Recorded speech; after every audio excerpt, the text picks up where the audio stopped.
That was a good one. That was the best timer. I like that one a lot. I think Judy Keller made that one. Remember nice. Somebody else. It was good. It was good. Birthday, wasn't it? Judy's birthday yes. recently. Cool. She's cool. All right, everybody. So glad you're here. Yes. So I am Bonnie Shalette, and this is Rick. It's Baloo, right? I feel like I say it wrong.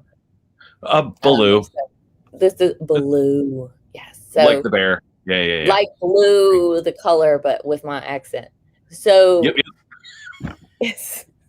This is a Global GEG Level 2 boot camp. So glad you're here. It's going to be a great time.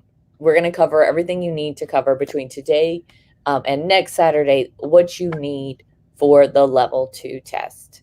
I know we've had a lot of success with Level 1. It went so well. So really, really glad that everybody is here. So what do you think, Rick? Absolutely. I feel like less is more, and I feel like that's what we're doing a little bit more this time around on the boot camp, because you don't need anything more that's on the exam. We've had a year, right? I think we all have. And this is going to get you ready, what you need to know. And especially with Level 2, we get into some of the, I like to call them the others, or the wacky apps, right? That Google uses. And this is going to give you the chance to see some of them, right? Some of the wacky ones. Yeah, exactly. Level 2 is like your next steps. So we're not going to be on for long. We're going to get our presenters on, but I wanted to go over a few things. First of all, how you can find everything. So there are a few places you can find all things bootcamp. If you haven't already, you can go to our website, globalgeg.org, and we've got a big Bootcamp 2021 here, and we've got a big button here, and you can see our other initiatives as well. So once you go here, we've got a big homepage. Shout out to Becky Colling and her team for doing a great job with this site. But you can see all of our Level 1 stuff is here. You'll see the resources and everything, and our leaderboard for Level 1. We're going to talk about that in a second. But here's where you guys are looking is Level 2. So you're going to see. You might want to switch over. We're still on the global page, Bonnie. Oh. Just letting you know. I clicked on it. It's still showing the. You're only sharing. Oh, got it. Okay, never mind. Yeah. At least you're not muted. Oh yeah. Did you just come on just to harass me? This is Luis, by the way. Yes. He'll be back soon. He's going to be talking about some of the apps we all know and love. But so yep, still sharing that tab. I'm getting there. Oh, okay. But while you're doing that, I tossed into the chat our website. Go to our site, www.globalgeg.org, and that's going to have all the things. And Bonnie has it up right now, the bootcamp stuff. So we have a sign up form. If you signed up and that was just a group to send out information, but everything was so smoothly, and it's all on YouTube. So right here, like I said, all of your stuff you need for Level 1, and for my Level 2 people, bam, the Q&A for Level 2, and this is also where you'll find the live streams. Right now, this is you can just put in your questions, but we will build this out where you'll find everything from all our live streams and everything right in this place. And you can also find us on Twitter at GlobalGEG, and our YouTube channel, youtube.com/global, all the things GlobalGEG. All right, so Rick, do you want to talk about our leaderboard? Absolutely. Here we go. Okay, I just gave you grief about sharing, so now I gotta share. I have it pulled up if you'd like. Oh, perfect. Thank you. All right, so here we have the Global GEG Level 1 Bootcamp Leaderboard. And if in first place, we have Julio V. In second, we have Sandra sorry, C. Rachel P. Federico F. Chris. You forgot Chris. Oh, Chris S. Sorry. Yep. Rachel P. and Federico F. And those top 5 people, if I'm not mistaken, Bonnie. Well, there has been an update. It was going to be just the first 5, but now everybody that had over 2,000 points for level 1 is getting a level 1 voucher, thanks to Amanda at Google and Andy Caffrey at Canopy. Okay, so that's pretty cool because Yes. Amanda, it's Del Basso, right? Yeah. She is the head of the Google for Education Coach program, which, once you get your level 2, that opens up all the doors, right? That opens the doors. Trainer, innovator, yep. All of the fantastic other programs that Google offers for educators. And Andy Caffrey, who we all know and love from Innovator, because he's, the best. And Canopy, that's his company. The fact that they're offering this to anyone who got over 2,000 points, that's amazing. That's a $10 value, which, I mean, $10. It matters. Blah, blah. But yeah. How many people got over 2,000? Like 300? We have 18. Okay, I was off. It was not 350. But still, that's quite a bit of money to just give to this little group that we've got going here. That's amazing. And all of you did really well. So let's go through that list because I realized I only stopped at 5. You stopped at 5, yes. We have so many more. We have Veronica M. Congratulations. Allison P. Congratulations. Engelbert Alexander. Congratulations. Victoria H. Tasha. Sorry. Neves. How would you say it, Bonnie? John. Oh, I did that again. John, congratulations. Nivis, congratulations. Kaya, congratulations. Rachel L, awesome. Linda D, Kariaki, congratulations. Cheryl. Yeah, I'm bad with names that are hard. And that's probably not a hard name. I'm just, from my perspective, I don't know it. Cheryl M and M Ingrid H. Yes. So everybody that if you're here and that is your name, DM us on Twitter, or you can even email me at bonnie@globalgeg.org, and so we can get you your voucher. So now for level 2 people. Yep, it looks like in the chat it was Nevis is how someone said it. And Donna, you asked the question, wait, is it the top 20? And Luis just answered it. It's anyone who got 2,000 or higher.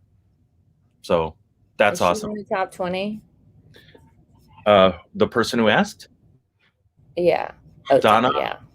Yep. Yeah, we only have enough. I'm really sorry. But come play with the level 2 leaderboard. What? Please. Whole other leaderboard. There's a whole other leaderboard starting from scratch. We have a bunch of people signed up, but if you want to join the leaderboard, you go here. There's tons of instructions on like our Twitter and everything, but you would go leaderboard login, enter this join code, and we will be giving out 5 level 2 vouchers, which are a prize of $25. Might have to get tax forms or something. But yeah, so we'll get you some free Google for EDU exam vouchers for their top 5 participants in our level 2 boot camp, which is super duper cool. We're not going to read about this. Yeah, I'm not going to read off the names here at the 0 points, but that's still pretty cool. That I can't say that Becky L will not be winning. That is Becky Lim who does the site. So all global GEG leaders are they are not allowed to win. All are exempt. Global GEG, especially Cora, even though she's our mascot, she is also not allowed to win. She's in negative points right now, and that's probably for the best. But as I'm looking at this, I think maybe we ought to give a shout out to Gameably, right? Right.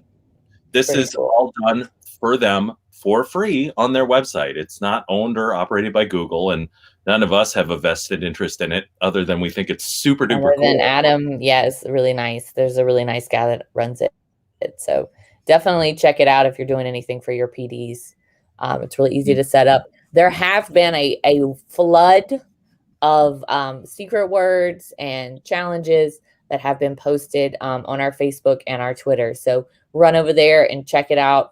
Get started on this so you can get a voucher. Absolutely. And those are all worth 10 points, but they add up. And that's the difference between getting into the 2000 club and not. Am I correct in assuming that, Bonnie? So 10 points is a word, and then challenges are 50 points. So right. Yes. But like the people who got into the 2000 club didn't just do the challenges. They were hunting around. They did all of the things. Yes. Yeah, they did. So cool. Yes. Oh, sorry. Challenges are 100. Oh, either way, that's still pretty cool. And someone asked, we're not giving out t-shirts? No, we're not. I'm sorry.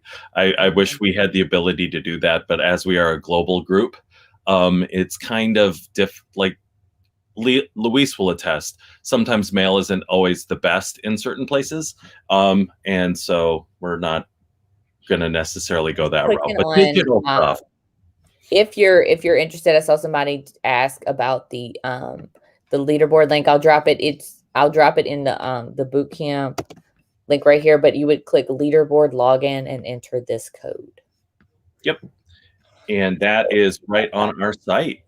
So cool beans. Leaderboard link, yes. So once again, that is you go to Global GEG, you click on Bootcamp, scroll to level 2, and then that button that you see here, leaderboard login. Also, Bonnie just tossed it in the chat. So it should be right here, Bootcamp 2021. And then you'll pass up level 1 and head down to level 2. And there is the leaderboard. You click leaderboard login. Oh my gosh, it popped up. It did it again. Okay. What happened? Oh, because it's shown up. It popped up in another tab because our website is awesome. I'm going to share my whole screen. That'll work. I have done this at least 10 times now. I'm going to share the whole window. Perfect. And then we have the matrix. So yes, right here. So yeah, globalgeg.org. Then scroll down to Bootcamp. I love those buttons. Those are so nice. Steph who you'll see later did that. Looks so good. So here's our level 1 leaderboard. That has been closed. You keep going down, and then you'll see your level 2 right here. Leaderboard login and enter this join code. Perfect. And that join code has significance, doesn't it, Bonnie? What was the code? What did that mean again? That's how you get into the leaderboard? No. But like the code, you specifically came up with that join code because the letters and numbers have significance. Are you being sarcastic with me? I'm just messing with you. I'm sorry. No, it's just a random code, but that's what you would enter. Messing with me, Rick? No, never. Oh my gosh. I was gonna see if you were gonna yes and me and come up with a acronym for what it meant. Yeah, the B represents. I'm scared. All right, so we are at 9:15.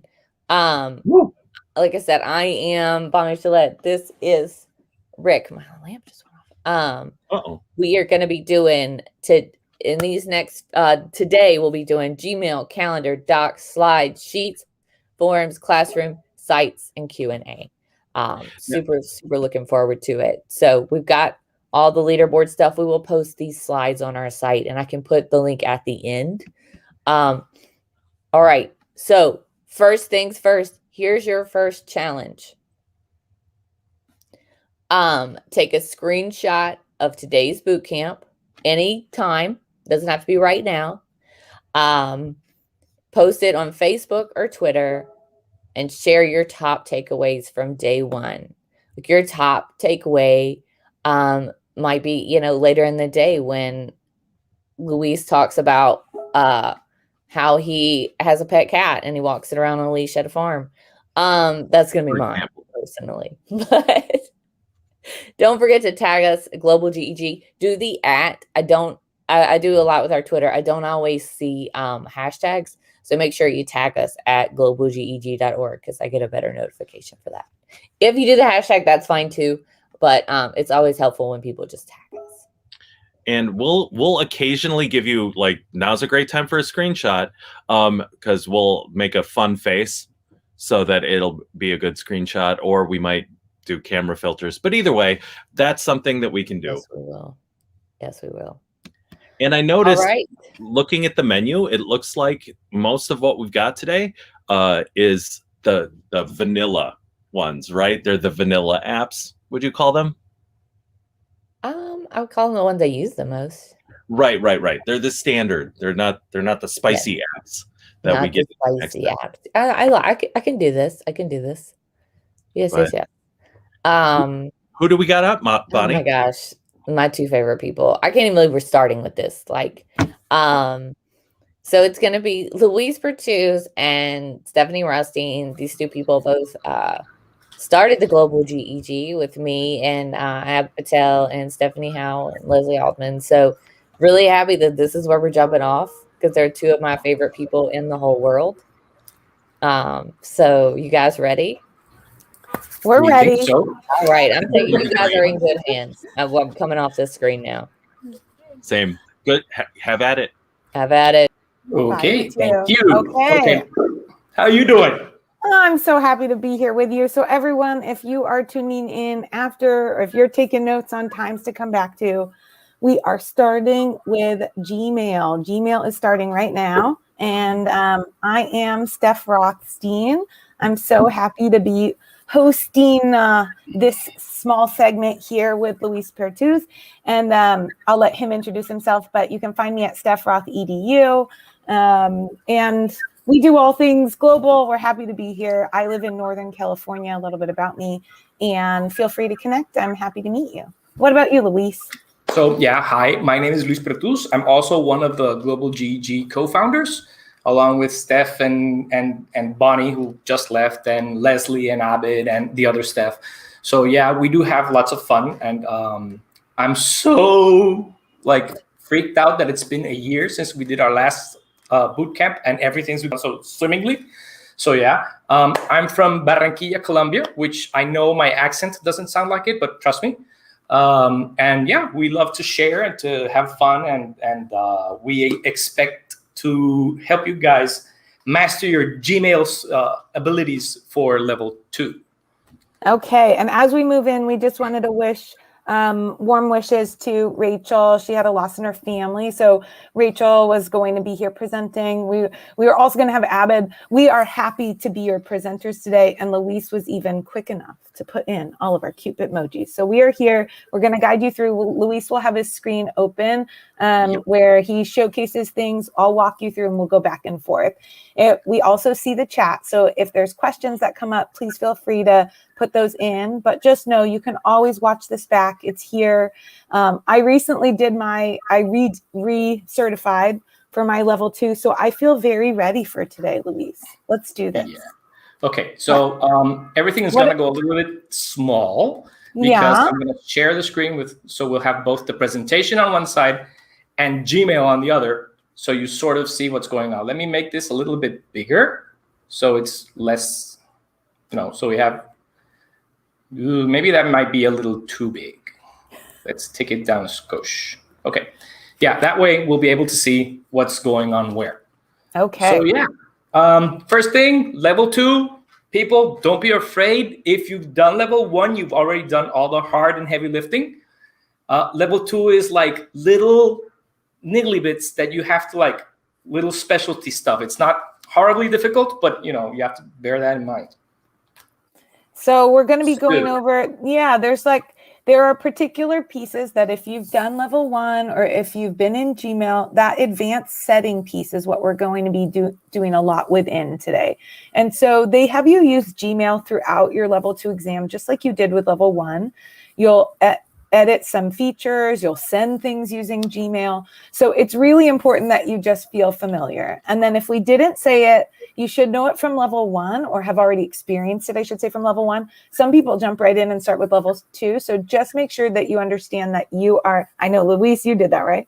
That if you're doing that, you will get a specific email that already has all the stuff in it that you're using for your test. So as we go through it, I know we're using Luis's email. Your email will look different. It'll already have stuff that is from specified for your Google for Education. Yeah, and it'll be you get a special account just for the test, just in case if you're doing like me and skipping level 1 and just going on to level 2, you're gonna get a special account where you're gonna be expected to do a lot of stuff. And the first really big piece of advice that I'm giving everyone on level 1 and 2 is do what's asked of you and don't like go over, because lots of us say they give us tasks to do and say, oh, send an email to these students and copy and paste this paragraph, which is literally sort of like the instructions. And people will go and they'll write, oh, dear students, on behalf of whatever. No, just ask, just do as they ask. Don't go over. It'll just waste more of your time. Perfect. So let's take them in there. Let's show them where this is. So where is it, Luis? Where's this settings tab that they're showing? Okay, so the settings tab is like on most Google things. It's right here on this little, there's a cog or a gear, and that's the settings icon. So that's all you have to do is you have to click over here where it says settings.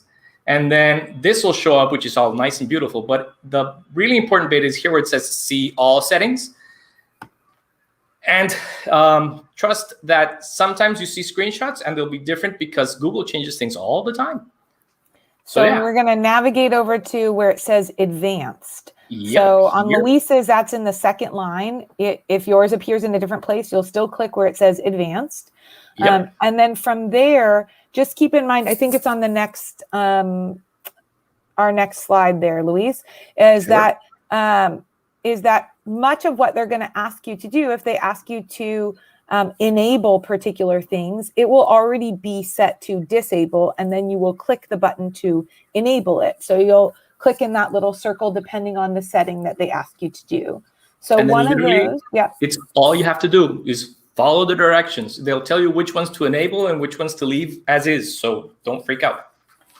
Right. And I'm that person that I go, like, that's it. That's all. Are you sure? And I'll reread it. But he is correct. That is all. So for this first one, we're going to enable auto advance. So, and what does auto advance do, Luis? What does it do? Well, auto advance is it'll make your inbox more navigatable or easier to look through. So you'll be able to check. You'll get little what are those, the greater than and less than signs on top, and it'll let you like move on to the next message instead of going back to the inbox and coming back. So it makes it more easy to navigate to helps you show the next message in your inbox. And so that one is a lovely one, but it is naturally disabled when you first get an account. And so then another one for that is templates. Oh my goodness, I use templates all the time. So you'll enable templates, which is where you could create, and that might be something that they ask you to do, a particular template, which lets you kind of name an email, and then you can reuse that saved email, and you could update it if you need to and resave it as a template. If you don't have this enabled, enable it now. You'll see it's like a lifesaver. My favorite. Okay, what's number 6, Luis? Number 6 is custom keyboard shortcuts. Oh, okay. So we'll enable custom keyboard shortcuts. And it lets you, oh my goodness, have you used these, Luis? Do you have custom shortcuts? Keyboard? I set one up once just to try it, but I honestly, I'm a very mouse click guy. So. I enabled a few things if I know that I use it all the time, if I know that I type something all the time, I might have some shortcuts. But that one, instead of it being like the way when you have your shortcuts that I always use, right? Command C, Command V, those things for cutting and pasting. This allows you to create your own version of of shortcuts or your own way of doing things that you would do frequently. And you can set that up by enabling there. Skip number 7. Okay. Sorry, we'll do it in this order because number 7 isn't here on this page right now. It's somewhere else. Yeah, no problem. Yeah, but then there's number 8, which is awesome. And I have it disabled here, but I have it enabled in my personal account. But when you enable this unread message icon, the really cool thing is that up here at the top of your screen where this little icon lives, where this little Gmail icon lives, when you have this enabled, it'll show you in a little number how many unread email messages you have, as long as it's a decent number. Because right now, this is my global mail, and I don't look at it much, so I have thousands of unread messages. So yeah. Okay, and I am after it's been a year of embracing inbox 0. So for me, having that number, it helps me. But for some of us, if that isn't your way, it might stress you out. So just know, if they ask you to enable it for the exam, you don't have to live this way in your life. But if it helps you, do it. So you can enable that. It'll have that there for you. Okay. Now the other thing we're going to do is sort of skip ahead because we have to make these changes now before we go to the other screen so we can enable the chat and meet one. Before we go on, do you see Tasha's awesome shortcut that she created? Ooh, yeah, I'm loving that one. D is delete on email. Oh, that's a great one. Okay, Tasha for the win. Thank you for that tip. I like have it. An A. I archive. Oh, see. And especially at work, not because I don't like to delete stuff at work because I sometimes I'm petty. And I like to go back and tell people, you wrote me back in like March of 2019 and you told me such and such a thing. So yeah. Oh, I love it. I love it. Okay. All right. So sorry, I interrupted you, Luis. Don't worry. So what we're doing right now is really essential, which appears in the next slide, but trust me, we have to save. We have to save the changes I've forgotten to do so that they Luis. take, so that they'll take. So right now we're going to save the changes. We're going to tell the settings, the notifications to go away. And then, can I say one thing as you're doing that? So sometimes they'll tell you to enable something and it's at the top. And there's like, as you saw from Luis, there's 6 or 7 more things down below. And so because I'm used to things in Google, auto saving on lots of pages or on docs and lots of areas, the first time I went into that advanced settings page, if knowing that that's at the bottom, that would have been useful because I enabled something and then wondered, why isn't it working? So make sure that whatever they ask you to enable, you scroll all the way to the bottom and then click that save button. So if you don't see it on your screen right away, just make sure you scroll down. Okay, so we save changes and everything is back. And right now it's desperately trying to find an icon with the number 214 on it. Yeah, look, 100 plus. Mm-hmm. So it's really, really hard to see, I know, but trust me, there's like a little 100 and plus on it, which indicates that I have more than 100 unread emails in my inbox. So yeah, it's a thing. We'll go back to the settings because we do have to mess with something else, which is about the meet and chat. And then, come on.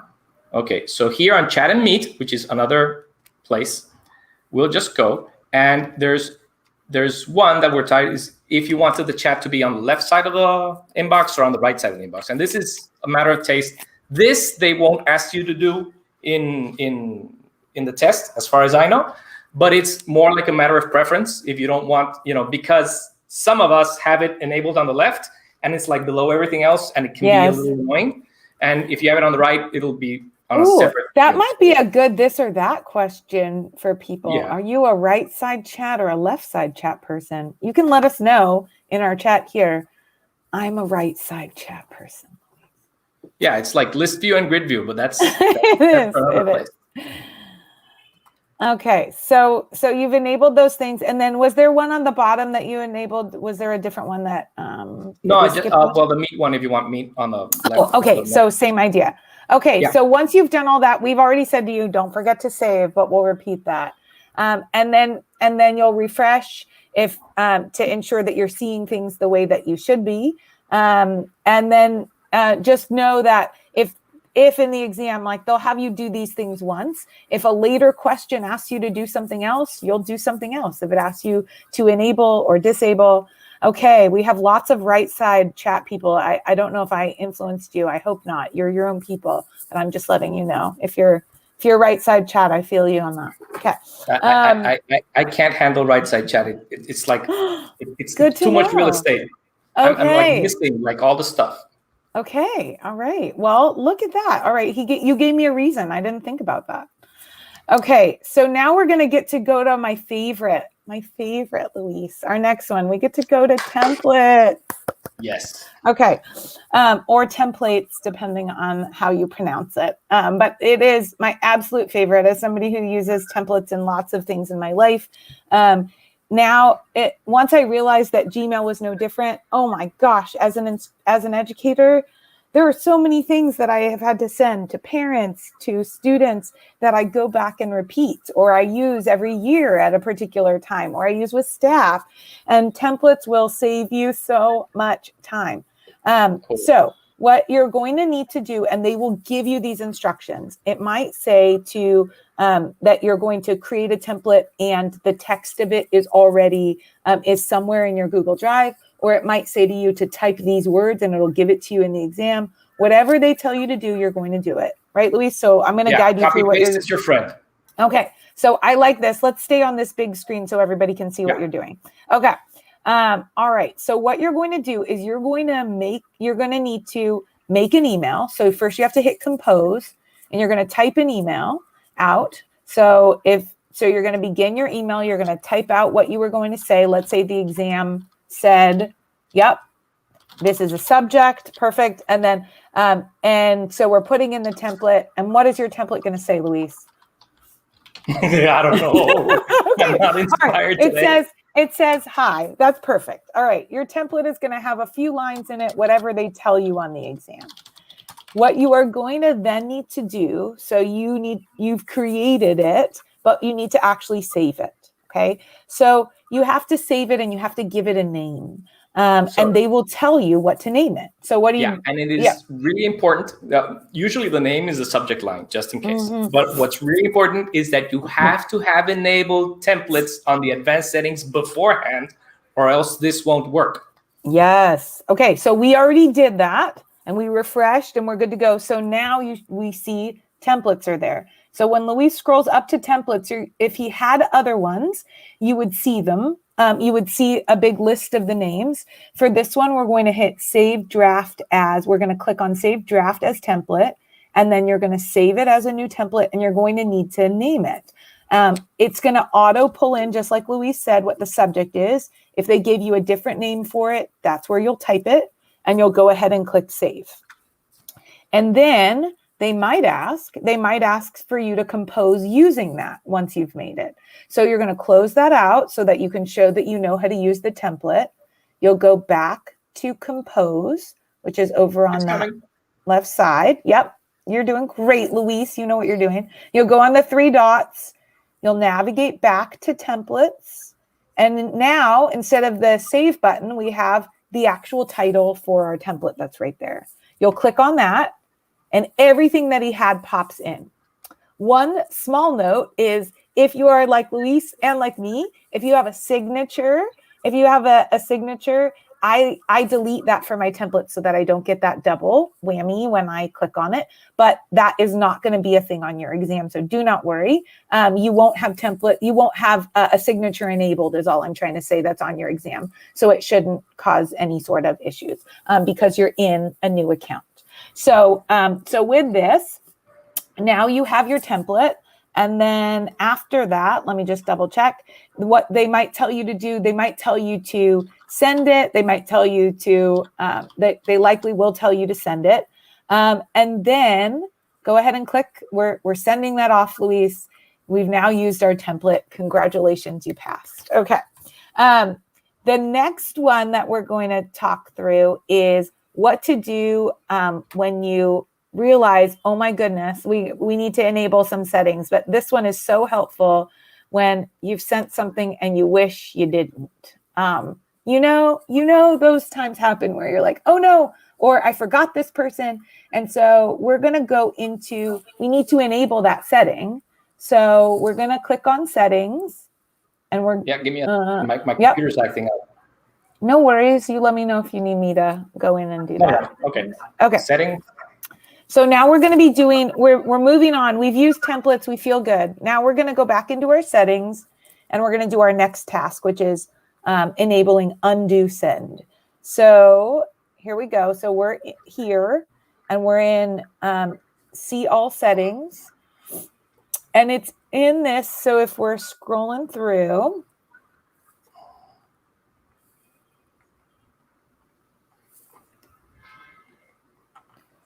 so under settings, so you should see there's a lot of things that are under there. It's under general. And then when you get to, if you see language, phone numbers, max page size, it's down below that. So it's under a few of them. Did you see it, Luis?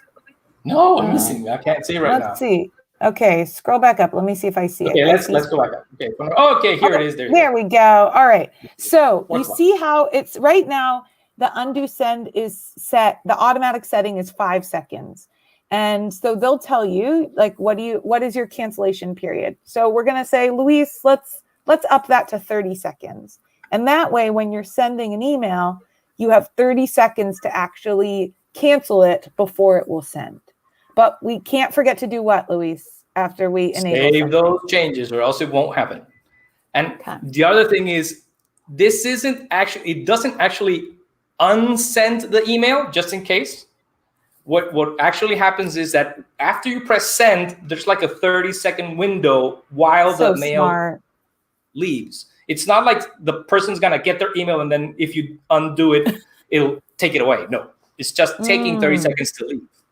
Very smart, very smart. So it doesn't send immediately. Instead, it pauses, takes a breath, and you have time if you need to reverse that or to stop that action from actually happening. Do you need me to be on the screen? Nope. Okay, you're good? It survived, apparently. Okay, we survived. All right. So our next just setting to show you how it works, you know. Let's do it. Show you how all right. Works. So you're gonna send an email, and then we're gonna compose anything, and then since we already have our beautiful template. Yeah, use the template. Might as well, Louise. If it comes. I was about to say I'm not seeing it. Is it wrong that I like when you get mad at your computer, Louise? But I'm usually nice to it. I pet it so that she, you know. Remember, in Spanish, computers are female, so you have to treat them nicely. Okay. Well, I'm glad that you treat your computer nicely. There we go. Come on. I see it. It's not composing? Yeah. The window isn't showing up. Oh, well, I'm here for you if you need me to. Let me kill Windows. Let me kill certain Windows. Maybe that's it. I got way too many apps open. I would never have guessed that about you, Luis. Oh, there it is. Here you go. Okay. So we finally have our message and we're going to write something out. And let's just use our template, which hasn't loaded, of course. It's there. Trust me. It just takes a while. Come on. You can do it. It is there. I believe in it. There it is. There you go. Sometimes it takes a while it realizes something's going on. Yes. Okay, so we're sending this and we're going to send this to Steph because. Of course you are. Okay. So there we go. So come on. Okay. So we have Steph at steph@tech.com and then we're going to send it. And then right after we hit send, we realize, oops, I shouldn't have sent that. So I have this cancel button and I have to click it right fast because somebody, since we're showing somebody's answer, we couldn't see what happened. There we go. And after you cancel it, the email comes back. There you go. So let's do it again. So it comes back like if you had something in drafts, it goes back to that form. And like imagine you just wrote an email and you're angry and you like mistyped a word or you typed the wrong word or you typed like some weird insult that you were you want to take back, you have 30 seconds to take it back. So right now I just did this again, and then hi. So let's say hi, stupid Steph. She's not stupid. I love her. I know. So now he's got to take it back. I'm going to send this email, and then I click send, and then this little cancel appears, and I have 30 seconds to cancel. So if I hit it, here it says undo, punk. It'll undo it and just I love send. it. Oh my gosh, look at Robin's hashtag. Yeah, so I love it. Thank you, I'll take Robin. away the stupid. She never saw it, so didn't. then I'll send it, and then it won't be an issue. Oh, yay. He still has time if he doesn't even want to say hi to me right now. Okay, and then we have one last one that may appear. Again, not everyone is going to get the same questions. This is just topics that could appear on the exam, as is everything that we're taking you through. And so if you go through all of this and you feel ready, then you're ready for the exam. So the next one is on sharing Chrome extensions. And I have to say, I may or may not have had a few of these on my exam this last time when I did my recertification. So for this one, you're going to click the Omni box and you'll copy that URL. So let's show them. If you don't call it the Omni box, some people call it what are other names for it there, Luis? Some people call it. There's lots of weird names. There's lots of names. Yeah, people call it like the address bar, which is the old name for it. Yep. Let's just open an extension, which we use rather a lot. So they'll actually give you the link to the extension they want you to share. Yes. So let's say, for example, we're gonna share our Bitmoji extension, which is a very nice extension to use. So all you have to do, literally, is copy this address from the Omnibar, or it's officially the Omnibar. So we just copy with whatever, according to your computer religion, if it's command or control or whatever, and then we'll just copy here, and then they'll ask you to send that email to someone. So and that's someone. And the thing is, just remember, this isn't your regular email. You'll start to type the name that they give you, and the address will appear. So that person is in your address book within Gmail. So you're all good. You don't have to worry about going and figuring out who they are. But it'll say you need to send this Chrome extension to Mr. Pertuz, who is your boss. He was looking for it. So you're going to send that as a Chrome extension. It'll even say, make sure that you put the subject of the email is called Chrome extension. Paste that in and send it off. You don't need to add anything else. You're not going to. Don't worry about making sure it's a link. Right. Don't worry about making sure it's a link. Don't worry about anything else. Whatever they say, just copy and paste. That's it. Don't make it pretty. Just remember that most of the things, right, it's not being looked at by a person. So we want to make sure that you're doing things to the letter. So then it just goes check, check, check, check, check. Yeah. In Latin America, we suffer of liking to do a whole bunch of stuff that you don't need to do in an email. Like, dear so-and-so, in this email, I'm going to send you something. And look, no. Just cut it out. Just do exactly as they say. And so don't forget, you can use your shortcuts for if you're on a Windows or a Chromebook, the Control-C or Command-C for copying, and then for pasting, Control-V or Command-V, depending on what device that you're on. And then you just send it off. And when you're going to take the exam, please use a device you're used to. The day of the exam is not the day for you to try out your brand new Mac, which you've never used a Mac computer before, because you're going to go crazy. If you're already comfortable on your old prehistoric Windows machine where you know all the keyboard shortcuts and you can Alt-Tab to heck and back, use that. Don't try out on a new thing. Yes, so don't go beyond the questions and don't use a new device. Just tips from those of us and from all of you here in the chat. And really, I would say, just as Luis mentioned, if you've done level 1, this really is just the next step. and I would say Gmail is one that I use in life often, and all of the pieces that it's asked me to do on the exam, if I didn't use it before, my goodness, it started to make me go, actually, that might be useful. So hopefully taking the exam either will alert you to things that maybe you didn't know that you could use, but just remember that for the questions themselves, you just do what they ask you. That's it. And don't forget, I would say the big key is when you have to go in that advanced tab, don't forget to click save, or else when you get to, which will likely happen, a question where you need those settings enabled, then you're like, wait, templates aren't here. I thought I enabled it. So just make sure that you actually click save to enable all of those pieces. Okay, and one last thing, this likely won't be on the test, but it's nice to know. So the keyboard shortcuts, which we were going on about. So it's the same thing. If you want to define your own keyboard shortcuts, all you have to do is go back to settings and see all the settings. And after you've enabled it in the advanced section, then you should get, let me make this large.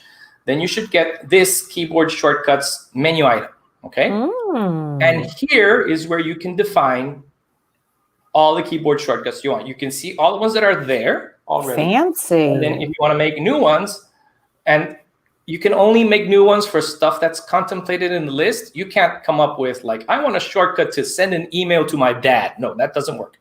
That's another story. There's extensions for that, I believe. But then this is like, if you don't want it to be, if you want the snooze to be B, you want it to be something else like Z, you can make it into Z. Do that. Okay, and our last thing, let's go through the leaderboard challenge. You ready? Oh, of course. Let's do it. Okay. All right. So our leaderboard challenge is so exciting. Okay. The leaderboard challenge for Gmail is you're going to save the following text as a template, and you're going to call it class trip. And so we have what you need to put in there. This is just like what you would get. We will have a class field trip next month. To prepare, you will need the following. And then it has an ellipsis, right? ... And you will include that ... So, and then after that, you're going to send a test email to yourself with the copy from this template. And that is the leaderboard challenge. And you will be posting that in Gameably, everyone, for the leaderboard. Remember, please don't freak out about copying this right now and typing it out like crazy. You're going to get a copy of this presentation after, so you can copy and paste from there without having to go crazy right this instant. Yep, and everything will get put. We will have this presentation, if we haven't mentioned that already, we post it after we are done for today. So all of that will be on the Bootcamp website under resources, and you can follow it. If we had everybody on here, we wouldn't be able to take you through all the slides. So we're happy that you're here. We're going to pass it back to have a quick brain break with Bonnie and Rick before our next presenters come. Oh my gosh. That was great, guys. That was so good. Y'all are, I need to tell y'all, I cannot say enough how these are like my favorite people. So it's right. I'm going to remove Lisa's screen, but yeah. So you guys were great. In the chat, lots of good things. Already had some people who won the leaderboard reach out to me. Yeah, you did. Yes. Okay, yes, congratulations to everyone. I'm gonna say bye, but we're here if you need us. Bye, everybody. I'll be back in a little while. See ya. Thanks, all right. Thanks, Steph. All right. So, Rick. Yes. Right. So we're gonna just break it up. Let everybody have a break. You know, if you need to go to the bathroom or go make a cup of tea. Right. Mm-hmm. Right. Okay. So we're gonna play a game of very PG. Would you rather with Rick? I know, but it's a family show. It is. So we're gonna play a quick game of Would You Rather. So I am gonna share. This is something I've done though with other adults. So if you're interested, I can give you this later. I'm not gonna share it, but sometimes when I do PD and stuff, you want to get everybody involved. I'll start with something like this on a Jamboard. So just quick tip, teaching, it's not gonna be on the test, but so Rick, would you rather have a book made about your life or a Netflix series? Wow. I guess honestly, I would have to say book, only because all the streaming services need content, And chances are they'd make the book into a series later anyway. So I get both, but I would say book. How about you? I would say book, because I feel like there's like a strong tradition of writing about the South, and they use words like sticky and Yeah. And I hate when people do accents that aren't from the South. We're just so grumpy about it. So I would have to say a book, like Faulkner and all those great Southern writers, that there's a tradition. Yeah, and I mean, there's a decent tradition of stuff in the Midwest. Can we use lots of y'alls? Lots of y'alls? all the y'all, Okay. all the y'alls, for sure. And I'm from the North, and now my phone has even learned that when I type UA, it just automatically brings up y'all. So I'm glad of that. Thank you, Y'all iOS. was the first politically correct pronoun. Like, it was way ahead of its time. People were mocking us, and I was like, yeah, but it doesn't offend anybody. So there you go. It's true. So, all right. But yeah, guys, and I could share this too if anybody's interested. Just things like this you can do with your staff or anybody, your students you're trying to get started. All right. So next, wrong button. Okay. So she went away. What happened? I've been also doing the EdChange Global Conference for 24 hours, so I do have a slight excuse. Yeah, you do. It's true.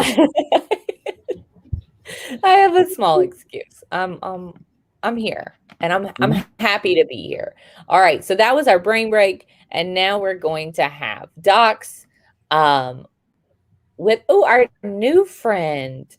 Oh gosh, Let's add him in. I don't think I say her name right. Huh? Yeah, let's add him in. Hey, Ben. Hello. And Hello. Hey, guys. Hello. Hey, say your name for us, please, so we don't do it wrong. It's Ritika. Ritika. It's lovely. So, like, literally the way it's spelled. Got it. Ritika, she is new. She's a new global GE leader, and we're really, really, really glad to have her. Because she just came in like a storm and is doing all kinds of cool stuff. And Ben has been here from the beginning. I'm not saying Ben is not amazing. Ben is awesome, and he has been here since we started. But I get excited when we have new people too. So I'm going to get off the screen. You guys take it over with docs. Have all the fun. Perfect. Thank Thank you. you so much. Good afternoon, everybody. How you doing, Ritika? You okay? Yeah, I'm good. How about you, Ben? Are you feeling well now? Yeah, living a dream. Living a dream. I'm here presenting with Global GEG with you. I mean, what could be better? I don't know anything better. So, Ritika, do you want to introduce yourself first before I do it? Because people know who I am. So I think it'd be better to introduce yourself first. Sure. My name is Ritika. I'm a Google certified educator, a teacher trainer, and a math teacher. So I'm from India. I am associated with GEG Pune, and this is my first time I'll be presenting with Bootcamp and with you. So I'm super excited. Perfect. Well, I'm excited to be presenting with you as well. So the feeling's mutual there. Ben, we're so happy you're presenting. I just want to alert you that we see your StreamYard screen as well. You might want to. I don't know. Oh, okay. You're set up as split screen at the moment. It appears. There we go. Yeah. There we go. All right. We love you Sorry. both. No, you're wonderful. Enjoy. Have a great presentation. Thank You're you. awesome. Okay. So everyone knows who I am, but for those of you that don't, I'm Ben Moore, and I'm an IT teacher, youngest Google certified trainer and educator in the world. And I have to say that because the team wouldn't forgive me if I didn't. So that's who I am. You guys have seen me before. So should we get stuck in stocks, Ritika? Yeah, sure. Let's do it. So the main points we're going to look at today is looking at editing styles in Google Docs, linking objects and images and stuff into Google Docs as well, looking at how to set up a table, how to comment or alert collaborators on a document, using the Explore tool, and how to use equations in Google Docs. We've got a lot to get through, and we're sort of going to tag team it, and we're going to sort of show different things as we go through. But we're going to go with it, and we're going to see how far it takes us.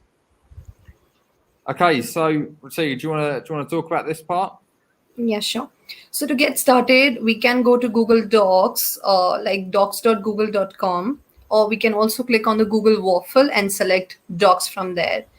So Ben is going to show you how we can do that. So we can click on the waffle and select docs. Yes, that's right.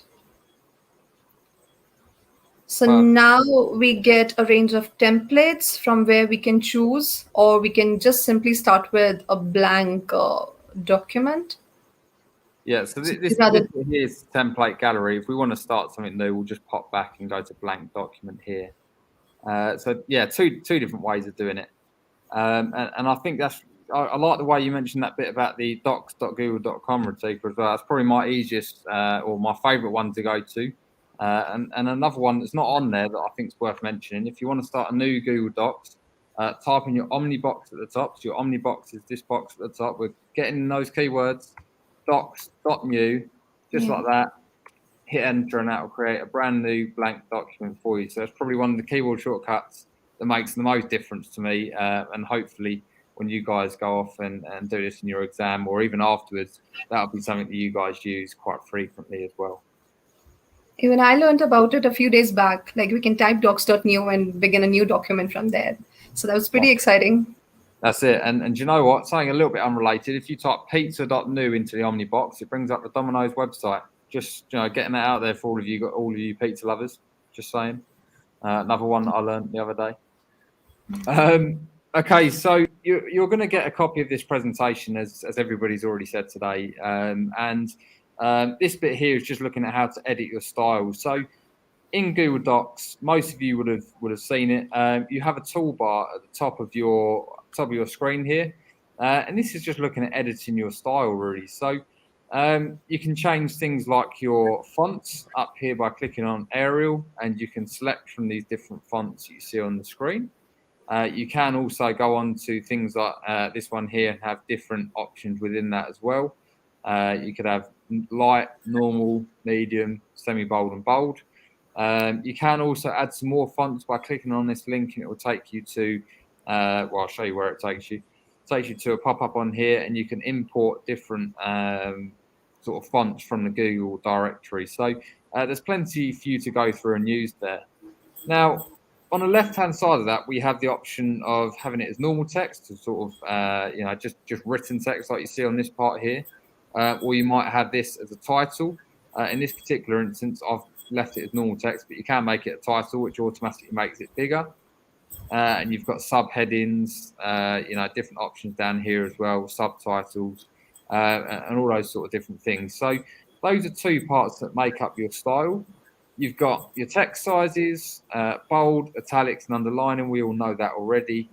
And the ability to highlight text or change the color of text. So I'm just going to show you the difference between the two of those. So the first one being the text color. So you click on this little A with a sort of a colored bar underneath as such, and you can change the color of your text. So Ratika, pick a color for me. I'll go with blue. Blue. I love blue. Me too. I love blue. It's probably my favorite color actually, blue. So you can see just by highlighting the particular part of text I wanted, clicking on the A and then choosing my color, that the text automatically becomes that color. Now, the difference between this and highlighting, as I'll show you on the line beneath, if you go to highlight, should we pick a different color this time? What color should we go for? I think yellow. Yellow. Okay, so if I highlight yellow, what you'll see is the part around it goes yellow rather than the text color itself.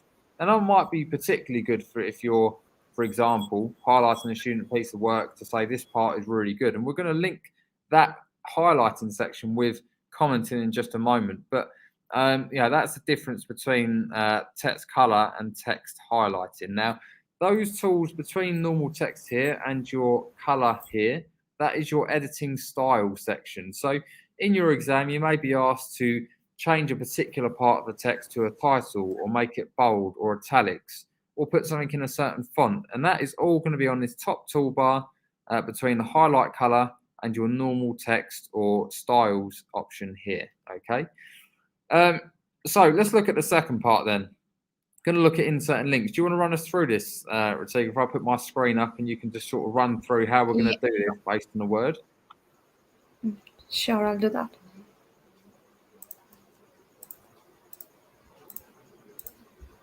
Okay. Can you see my screen, or are you sharing your screen? Sorry. Okay, so I've shared my screen. Is it visible? Okay, so as a maths teacher, I have a lot of resources that I would like to share. So what basically I do is, for example, if I want to share something on fractions, I just select it. I can use an explore tool from here, and I can search about fraction from here. I can copy a link, like fractions, what is a fraction? So I can copy the link address from here. I'll select again, I'll just go to insert and link, and I can place that link from here. Click on Perfect. apply, and it becomes a hyperlink or a hyperdoc. So maybe we can show the citation part later. So that's how I create links for my lesson. You can show the citations now if you want to, rather than going back to it later. Okay. So since I've cited from here, I'll just click here on cite as footnote, these two inverted commas. And then when I click here, it shows a 1. And then when I go down, I can see the citation part. So basically, I ask my students to note down the citations in their document, because I can see from where they have copied their answers or their material. And it gives me an overview, like from where they are getting the correct knowledge or not. So it's really useful. Yeah, certainly. I mean, it's great for us here in the UK.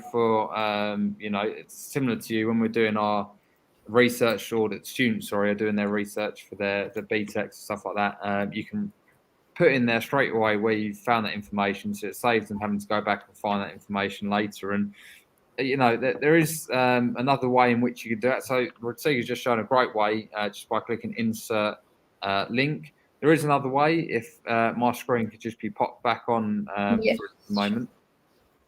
Can you see my screen now? Yes.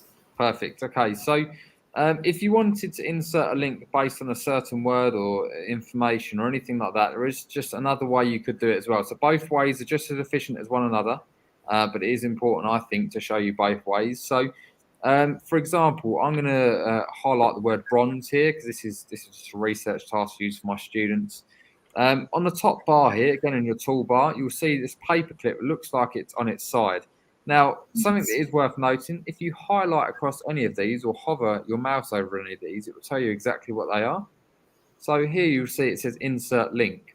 So if I click on insert link, what it will do is it will start to put together what it thinks I want to link into this particular, link to this particular word. So it will pick some stuff up from your Google Drive, which is, it's based on AI, so it may not be 100%, but it is trying. You could open up a website link, so I might just put bronze Google Workspace badge for this example, if I can spell. If we can get there, that's it. Canopies one, that's the exact one I want. Okay, so I might go on to this, copy that link. Now I can go back to my Google Doc and just paste the link in there and hit apply. What it will do is that word will then turn blue, almost like hyperlinked. So now if I hover over that or click onto it, I'll get like a pop-up card that shows me this particular image or that link. So as soon as I click on that, or my students click on that, it will take you straight to that website that you initially found as well. So just like Ratika's showing you, it's great to almost make it a hyperdoc. That was one of the words that she mentioned just a moment ago. And it's really quite a powerful way of having everything sort of involved in Google Docs, but you can sort of branch your wings a little bit and go elsewhere with that as well. Yeah, instead of going for too much text on my document, I use links. That's it. Me too. I try not to have too much if I can help it. The bare minimum, because I'm personally, I like to look at things. I'm a bit more of a visual learner, so I like to look at things. Okay, so next we're gonna look at inserting an image, and I want to show this particular part just because there's something I think is really useful. So if you go into Google Docs and you go to insert image at the top, you'll get a number of options. Okay, so first thing you want to do is actually select where you want the image to be. So I'm going to put mine next to Google Mail, for example. go to insert image. Now I've got the option to upload from my computer. So the first of all, that is if you've downloaded an image, if it's saved to your computer itself. Okay, the next one down, you've got search the web, which I'll talk through in just a moment. You can choose a photo directly from Google Drive, which is great. I haven't got many in this particular drive, so I'm not gonna use that as an example. You can go to Google Photos, by URL for a particular photo, or actually use your built-in webcam on your computer as well. Now, the bit I want to talk about in particular is this search the web part. Now, when you click on search the web, it will pop up it pops up a Google Images sidebar here. Now, I'm going to, for example, type in here Google Mail. Let's have a look at Google Mail. So I'm going to try and find a logo. So I'm going to type in, it's going to do a Google Images search. Now, every image you see here, and this is groundbreaking for me, every image you see here is copyright free. You don't have to worry about any restrictions with using any of the images. Google have taken that stress away from you. They will only show you photos you are able to use without being being infringent of the rules of copyright. So all these images here, I can just click on the one that I like, for example. I'll get my blue tick. I can just click insert, and that will drop it straight into my document next to where I've asked it to be. Now, and I guess we can also drag and drop directly to our document, right, Ben? That's it. You can do that as well. I'll show that for everybody as well. So let me get rid of that bit.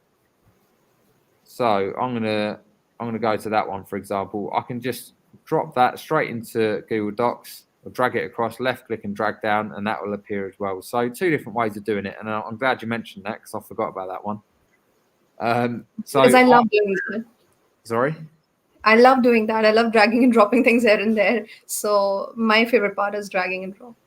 That's it. And you guys are going to find your own feet. You know, things you might prefer a certain way. In both ways, acceptable in the exam. So it's whatever works for you personally. And again, just resize in a normal way, just by dragging in the corners and looking at your formatting settings here. So the next part, Ratiga, do you want to take this part about looking at cropping an image? Yeah, sure. So if we could pop Ratiga's screen back up. Yes. So I'm gonna drop a picture first. Maybe on a penguin. So like this picture. So once we have uploaded the picture on our document, I don't want extra things to be here. I just want the penguin. So I can right click on it and I can go down and click on crop image, and I can remove the unnecessary part, which I don't want. So I can remove this, and I just like this penguin and I want it to be like this. So like this, we can crop the image, and then we can change the size. We can make it shorter, make it bigger, or we can just move it around like this. So that's how we crop the image. And I love that, because sometimes you do get images that you only want to show a part of, and it might be great for almost doing a guess who your students, looking at key concepts you've been looking at in the classroom. You know, you can crop out part of the image and ask them what's in the rest of the image, and that's Exactly. It's really quite cool. So you can either click onto the image and then click on the crop tool, or you can just double click your image and you'll get the same menu, which is really quite cool. And another thing you should be able to do, I don't think it's showing you on yours, maybe Docs have done an update. You should be able to click on an image and then you'll get a drop down next to the crop button, but it looks like it's been moved, I think. So we won't bother talking about it today. It's fine, no problem. Yeah, I can see the crop image from here as well. So from the toolbar also, I can crop it more or make it shorter. Perfect. Okay, so next we're going to have a quick look at inserting tables. So I'll need my screen back for this. Sorry for the guys on the back end. You're doing a lot of swapping around here. Apologies for that. No, that's okay. So we're going to look at inserting tables. So inserting a table in Google Docs is one of the key skills, I think, actually. And every time I've spoken to someone that's done an exam, or I've done the exam myself, this has come up in one form or another. So it's definitely important to look at this bit. So what we're going to do is we're going to go back to our toolbar. Sorry, we're going to close off this little Google Images search. We're going to go back to insert, and you'll see table across here. Now, when I highlight over table, I get this pop out on the side over here. Now, at the moment, it just says 1 by 1. So that table, in effect, would just be one box. Now, we can create a table all the way up to, I think it's 20 by 20, I think is the maximum size you can go. We don't need to do that. We're only going to do, say, 5 by 5. Should we do that? 5 by 5. Yeah. So you can select the size table you want to do just by moving your cursor across the boxes. So I'm going to do 5 by 5. Now, when I click onto that table there, or left click there, it will drop the table straight underneath where my cursor was. So my cursor was here, hence why the table was popped out under here. So we've got a table here that we've got so far. So let's just say this table might be about Google tools. So let's just go Gmail, Drive, Docs, Slides, and Sheets. Okay, so what happened now? If I need to add another section, I've run out of space. Well, don't stress. You can still add a new bit into your table. So if you right click on the end of this box here or inside this end box, you can insert a column to the left or the right. Now, these columns are ones going down. Okay, columns are going down and rows are going across. So you'll see those keywords in this section here. So I can insert a column to the left or the right of sheets currently. So I'm going to drop one to the right and I'm going to call that forms. Okay, I might want to put one to the left of this one, which I'll just right click again, insert column to the left. And it might just be, let's go with calendar, for example. Okay, so you can add things in even after you've created your table. It's not a fixed table. Once you've created it, you can insert as many or as little things as you want. Even if you want to delete things afterwards, you could just highlight a row, for example, right click and delete the row, and it will get rid of it. Okay, Yeah. and a little shortcut, if you accidentally delete something you're not supposed to, on a Chromebook or a Windows device, Control and Z or Z will take it back. If you're on a Mac, it's Command and Z, and it will undo that last action you've done. Just in case you ever delete something by accident or insert something by accident, you can just quickly delete that with Control Z. I think, Ben, you can also show them how to add in comment because we have less time. So I think we should move to the comments now. Okay, perfect. All right. So let's put a comment. Let's say that this is one of my students' pieces of work, and they've written this top bit here. So it might be there are bronze, silver, and gold badges to earn for each tool. So I might want to just highlight this particular section. Now, for you, it might be a piece of work that a student's done and they've done really well. You want to congratulate them. So 2 different ways you can do it. Highlight the section of text you'd like to comment on, and you'll see automatically on the right-hand side here, you have the ability to add a comment. Or you could go to your toolbar and click add comment here. They're both the same logo, both will work in exactly the same way, but there's just 2 different ways of doing it, okay? So I'm going to click on I add love it comment. because I can provide digital feedback to my students. So when I'm checking their work, I can actually provide feedback to their work, and they can reply back to me.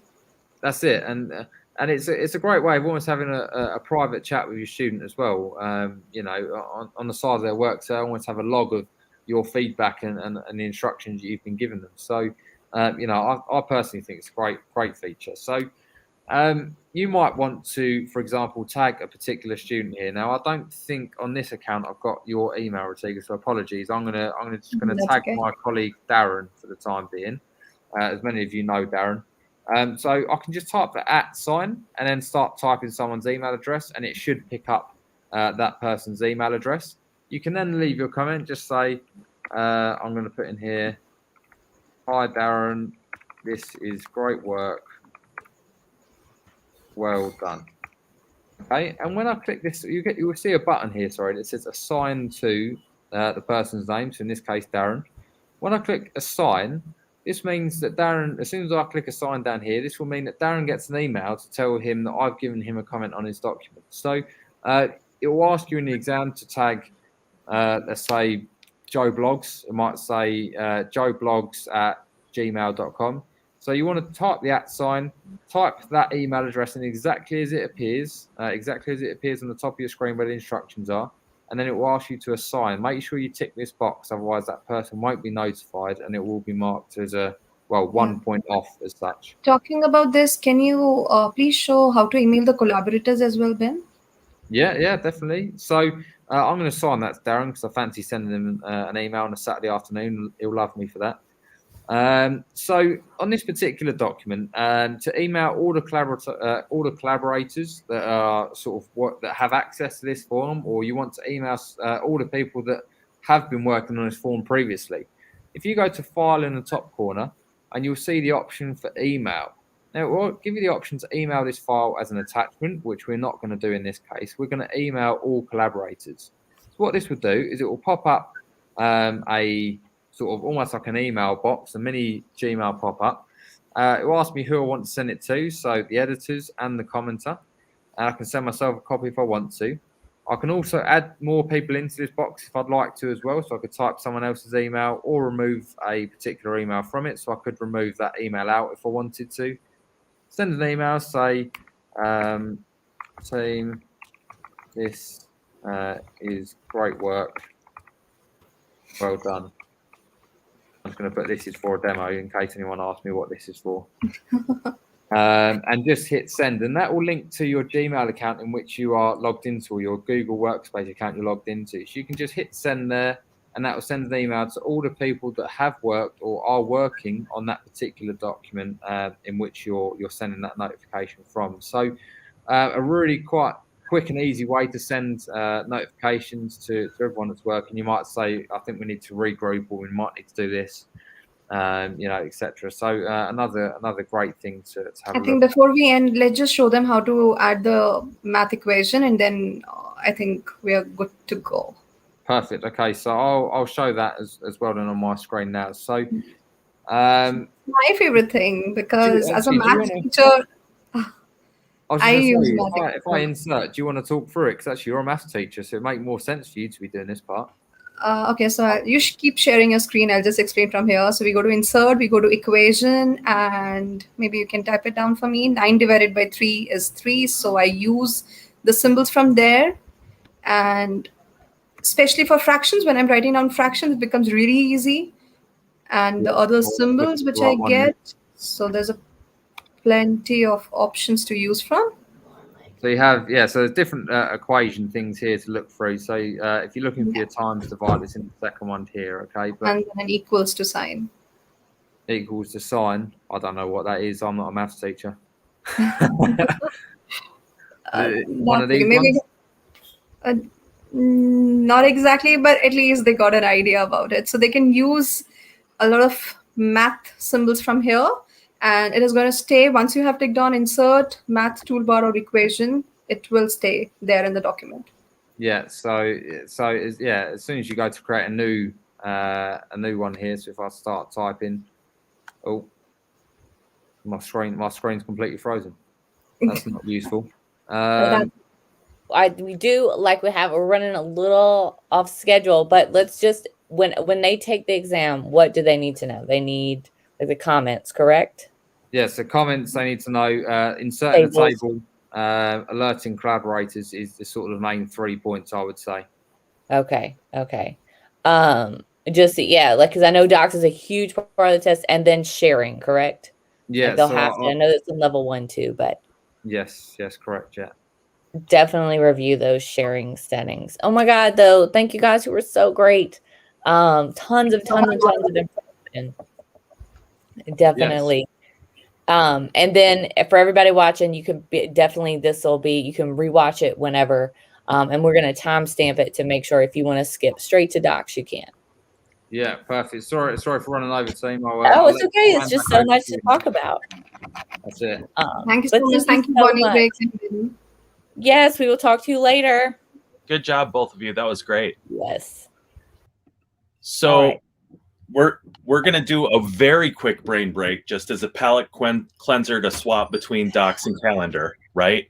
So here's what I use this with my students because we were in distance learning and the kids couldn't talk to each other, right? So we wanted them to get to know each other. So the flip grids, I would do a new flip grid each week.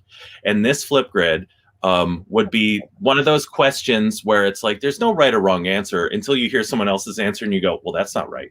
So the question I'm going to ask you, and I've asked you this before, Bonnie, but we're doing it here. So pretend you haven't heard it. Macaroni and cheese, spoon or fork? Oh, I say spoon. I say spoon. You get all the cheese, like all the niddly bits. That we learned that term earlier. Yeah, I'm a fork person only because well, again, it depends. If it's like the Kraft macaroni and cheese, which is serves its purpose, I don't necessarily want the orange goo. So with the fork, you can leave some of the orange goo. But if it's like real fancy, like baked mac and cheese, yeah, it's got to be spoon. What do you folks say in the comments? Do we have anyone Tori's here? got a really good point about noodle size. I appreciate that. That's true. And we forgot to mention docs. Yeah. What's this challenge, Bonnie? So create a doc and title it Frida Kahlo, and then link 3 items. A little bird told me this is very similar to what you might have to do on the test, and then insert an image of Frida. I love this challenge. Who came up with this challenge? I love it. Me too. Yes. And then all right. So let's go ahead. We can jump on in. I see we have a lot of spoon people, but I do like the comment about noodle size. That's probably one of my favorite. Here we go. We got to bring up Stephanie and Maria. What? Oh my God. And Stephanie, it's like, did you just present it at Change Global? Are you about to present? I did just present, and that conference is amazing. So after Bootcamp, go check out all the recordings. I don't know when the recordings will be their up, webmaster is currently doing Bootcamp, but she will get the recordings on the site. Yeah. I didn't record my session, folks, for EdChange, but it is an amazing. We'll make him do it again. But yeah, so we'll go ahead and let y'all go on calendar. Stephanie is the calendar master and the calendar breaker. So she is the person to learn from. Absolutely. Hello, everyone. My name is Stephanie Howe, and I'm an instructional technology coach in Ohio. What about you, Maria? Hi, I'm Maria Etheridge from Lake St. Trent's, Victoria. I'm a GEG leader globally and for Lake St. Trent's and Bairnsdale, also a Google trainer and innovator. And Mel just put in the chat, it is 1:21 a.m. where Maria is. So in the chat, can we give her like some emojis that are like celebrating her, because that itself is amazing. I go to bed at like 8:30, so I don't know how you're doing it. It's all right. So we are going to be talking about Google Calendar.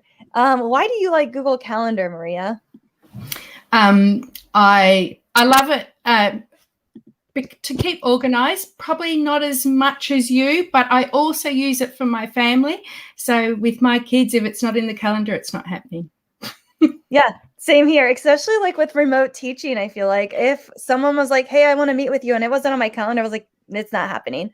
It helps us stay organized. It lets people know, hey, you were invited. Where were you?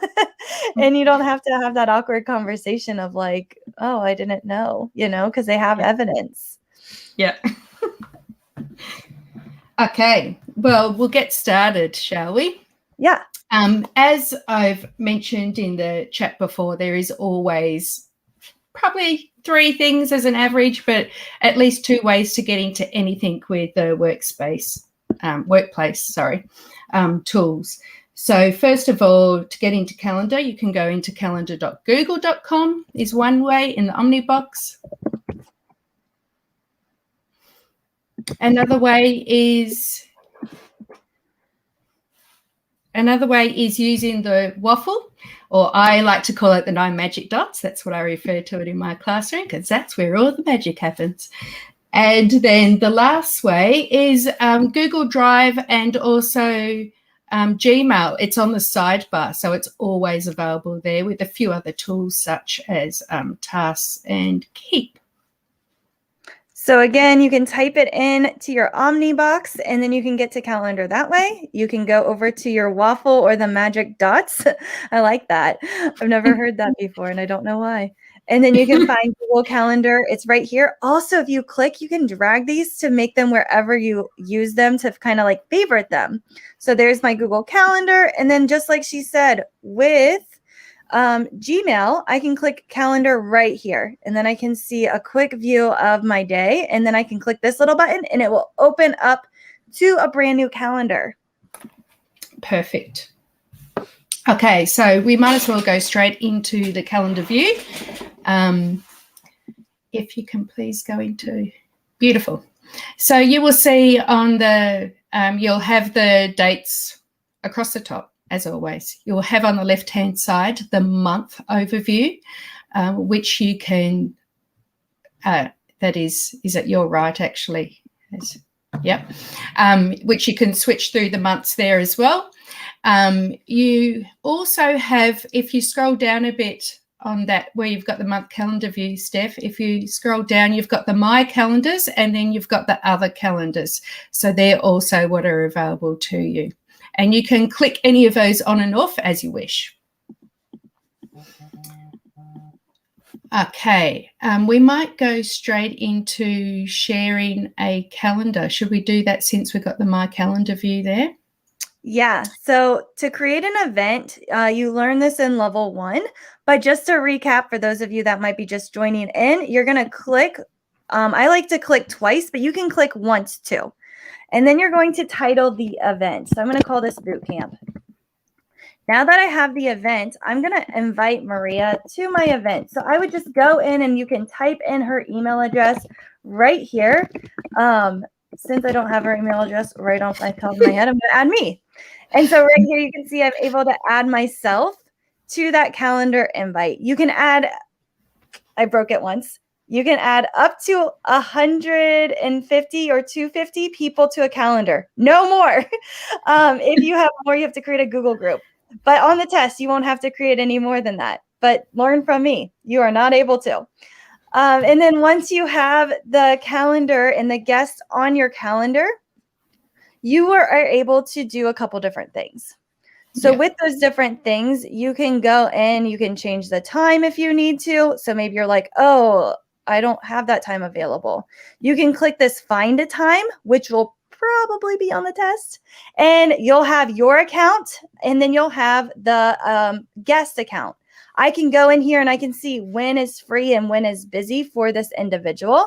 And then I can schedule a time instead of playing back and forth email with the person. Are you free? Are you not free? You're able to just go in and you can kind of tell really quickly who's free and who's not free.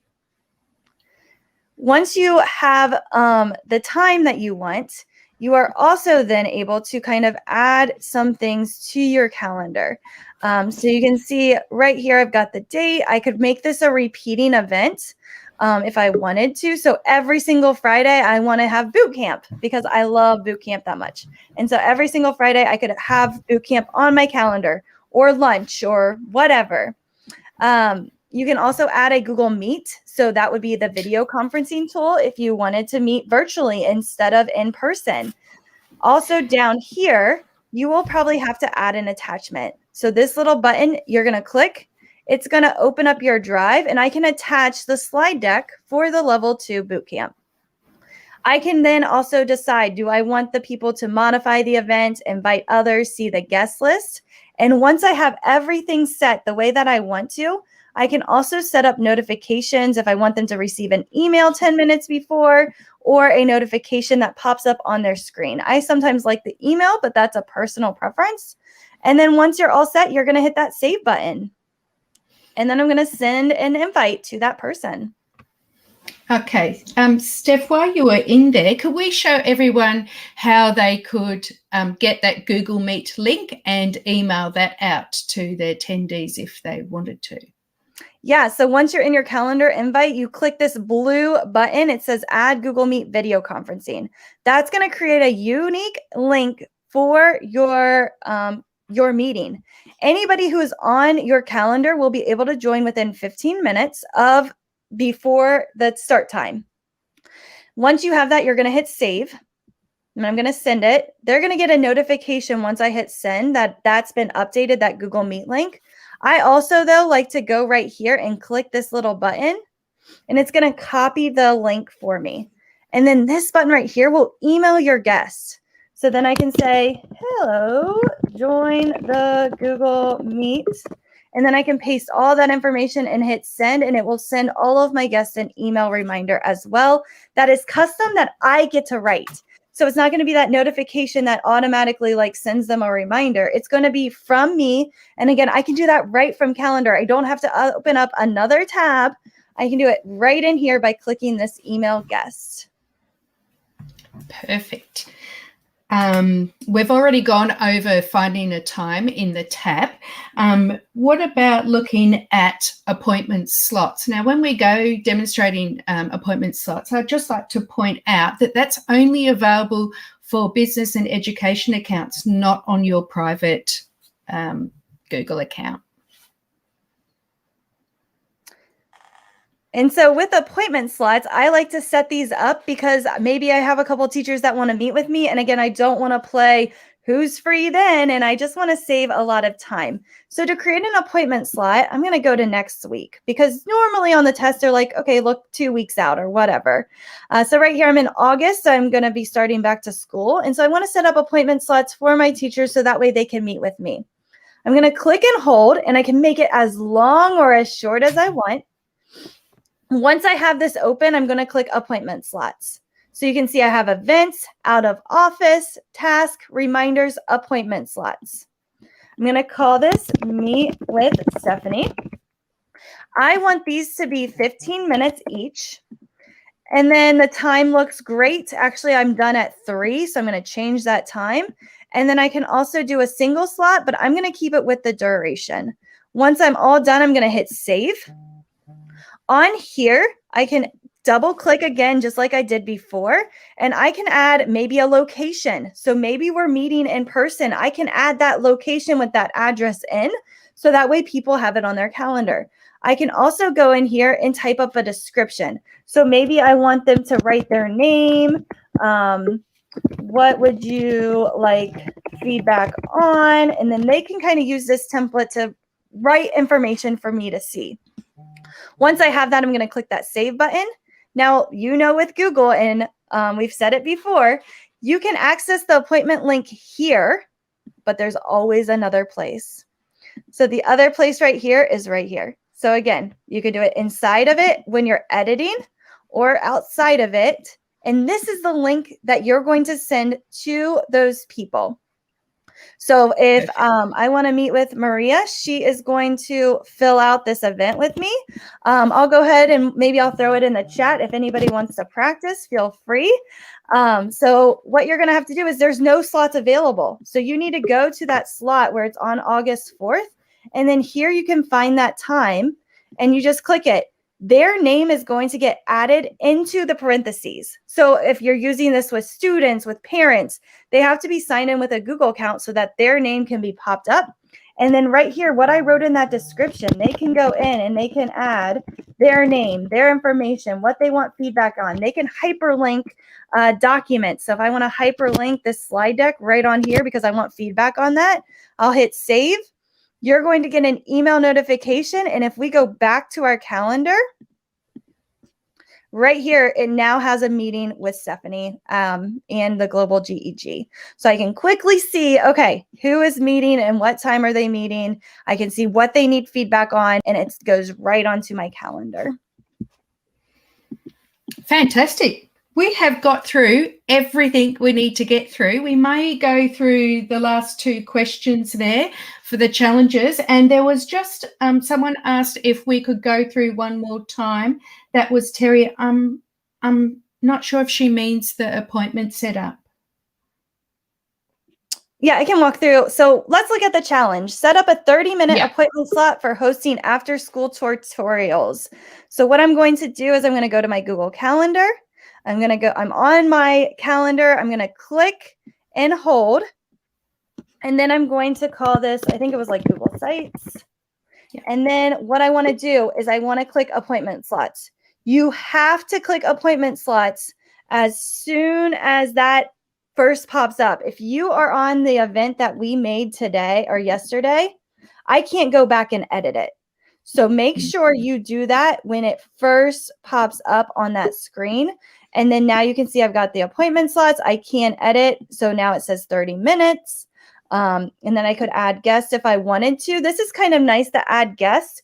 They will get invited to all of your meetings. So if you have a co-teacher that you work with, they will get invited to all of those appointment slot meetings that you set up, which I love. They'll love that tool. And then right here, they just click that link. And you can see I've got appointment slots here, and I've got appointment slots here. And then they just click and they join that appointment slot. Perfect. And the next challenge is sharing the link with a colleague, which we've been through anyway. Yeah, so I'm just going to recap that real quick. So you want to share this link, not your calendar link. Make sure you're on this little page, and that link is right here, and it's also right here. So share this URL up here. Yeah. Perfect. Well, that was fantastic. Yeah, it was. I mean, that was like just so nails. Like that was great. Speechless. I'm without speech. So you guys, if you're not using Google Calendar, you gotta join that train because it does keep me sane. I'm not as organized as you two ladies, but I do have to put things on my calendar because I will forget. Now, like it scans your emails. Oh, I love that. Flight, yeah, it just shows up there. So yeah, if you're not using Google Calendar, let's get on it, and it will be on the exam. So thank you guys so much. It was so good. That was, and like I'm the same with Maria. If it's not on the calendar, it's not happening. Doesn't exist. My kids do. Like, oh, was that there? Oh, I don't see it on the calendar. We're not doing that. So yeah, for sure. Teenagers, that's why, Rick. Mm-hmm. That's right. All right. And if anybody recognizes Maria, she was recently on that big Google event. So if you notice, she's a celebrity. Steph H, also a regular daytime education celebrity. All right, guys, well, we're going to jump on. Thank you so much. You were wonderful. They were great. They were good. Okay. So my next brain break. Would you rather travel to the past or the future?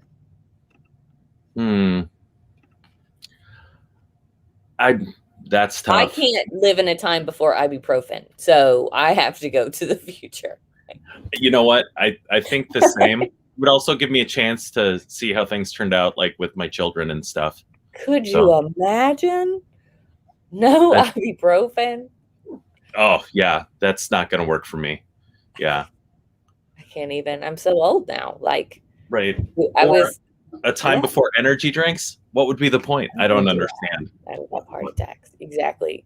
So yeah, I think, and as much as I am a history teacher, and I would love to go to some of those really cool places, in the past, I think I just have to say the future. Oh my gosh, this lady. Oh my gosh, this comment is my favorite. You win. You win the internet today, Diana. That's right. Well, I couldn't do the past because I'm not great with smells. So I have a feeling the past is probably stinky. It does. All right. What's our next tool?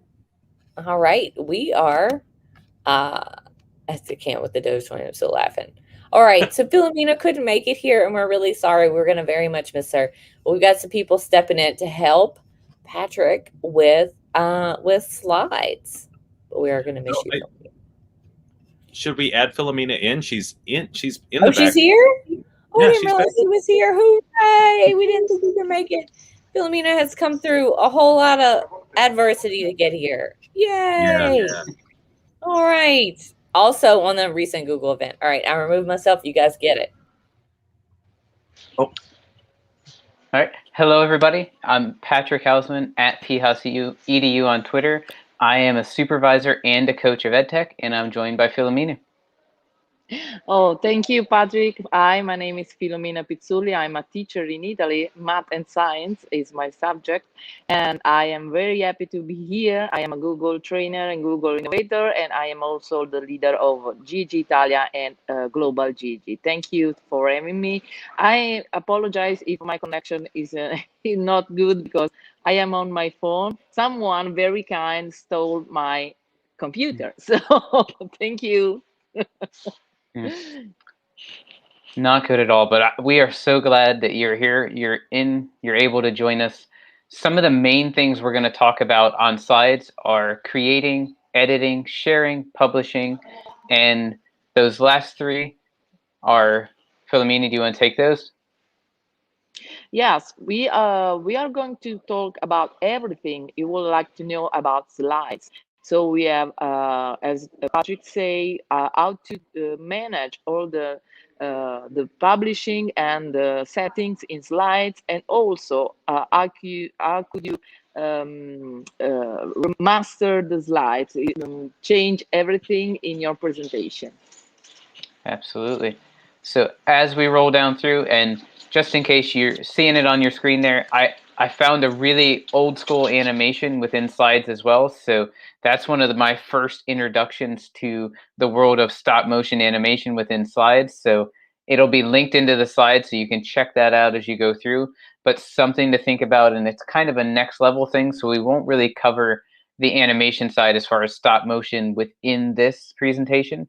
But something to keep in mind is something that is possible and something that is a really cool feature that you can do just by timing your slides. So as we roll into the next point, obviously one of the first things we're going to start with is number one, how do you get to slides?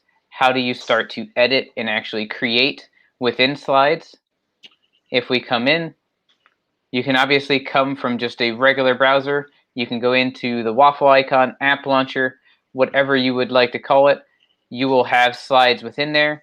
You'll notice that my slides is pretty far down because I usually go through Drive to do everything, and you can drag and drop those icons to get them how you want them to be. And you can also go to slides.google.com, which is going to get you to this screen where you can create a slideshow from scratch, or you'll notice you have your template gallery at the top. As others have mentioned as well, you can go into slides.new. You can also do presentation.new, and you'll see you can do slides.new as well. Any of those are going to jump you into a slide deck, and by no means do you have to know all of those, but it can come in handy to have some different ways so you can master and choose which one gets you to slides the fastest. I'm going to go ahead and just pick one of these templates to launch us into a slide deck so we can quickly kind of look at a few different editing options, and then we'll keep rolling on through. A lot of times in the world of Google, many of us have done slides presentations. We've done a lot with docs. We had an awesome docs presentation just a little bit ago, and a lot of those features that you saw there, the text editing bar, a lot of those things are very similar. Adding comments, all of that works the exact same within the land of Google Slides, but of course more in your presentation format. But as we get things to load up for us, you'll notice that we have a number of different text boxes already in this slideshow for us. We will also have some images that load in. As we pointed out in that earlier presentation on docs, any of the items we hover over within our bar, of course, once it loads up, it will let us know what each one of these things is as we hover over. Some of the biggest things that you're going to use as you go through, number one, I would say, is the text box. If you have a slide scenario on the exam, if you use slides, text box is probably going to be part of just about any of the presentations that you do. And of course, adding a text box is fairly simple. From clicking the text box, then you simply draw it out on the screen, and you'll have a text box that you're able to easily edit. One of the newer features within slides that you'll definitely pick up is the icon here in the bottom left that allows you to either auto fit the text or turn off the ability to auto fit text. I believe it is on by default. So if you create a text box and you're trying to drag it and it won't get smaller, look for that icon and that will let you resize that text box. A couple other things in editing, and I won't go over all the bits and pieces because even at level 2, you're not going to need to know and go through every single menu you see. But right next to the text box is going to be your options for adding in images. Definitely be familiar with how you bring in some of those images, including uploading from your computer. And hint, hint, I would bring one in from Drive because that might be super helpful as you go through an exam. Google is usually fairly good about populating some things in your testing Drive account for you. So you can definitely bring things in that way. And you can see you can do a live search on the web, just like you could via that Explore tool when you were in Docs. And we'll just do a quick search here. You can click to bring an image in. You can also drag and drop. Once you bring an image in, you can resize as you normally would via any of the boxes down here on the sides. One of my favorite features in the land of slides is the ability to custom crop things, which you do just by clicking that drop down next to it. One that I use a ton is just going ahead and rounding off those corners. And then I also use those format options in the toolbar off and on to add some drop shadow, make that image stick out just a little bit more. As you look through some of the different menus, I would definitely, as you're prepping, as you're getting ready for the test, definitely do things like play with the line tools. Draw a few shapes, draw a few arrows, put some shapes into it. Once you add a shape, go ahead and play with things like adding a border, coloring that shape, things along those lines that all come into these options right here. So again, you have some ideas of how that works. You maybe put a bulleted list. You've played with some of those things before. And right after that, I would look at some of the different menus you see, including the tools menu, which is where you'll find the Explore tool within slides. You'll also see things like voice typing your speaker notes.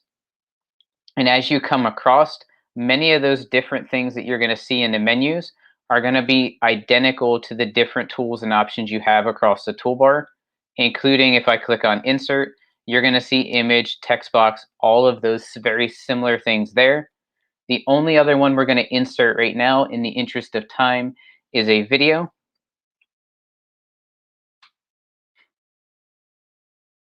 And once you find one to bring in, you can just select it, bring it in. And again, you can resize that again. And you'll notice if I have my format options open, I can control when that video starts.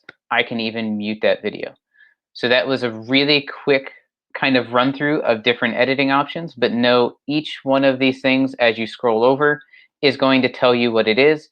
And even though it's a level 2 exam, you're not going to be greeted with a bunch of things you've never heard of, a bunch of things you've never even thought were possible in slides. It's going to be some of those basic things. They're just going to have you do probably a little bit more.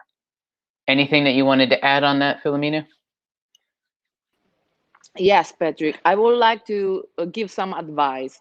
I think that the option to add some video from YouTube is very great because when you are preparing your lesson and organizing all the resources, you don't have the children that are following your lesson are not distracted for all the videos on the YouTube panel, so they are focusing on your lesson. So you can also customize the large or the dimension of your slides, for example, for banner for Google Classroom or for the banner for the form, if you want to do some customized banner for your text in math test, for example.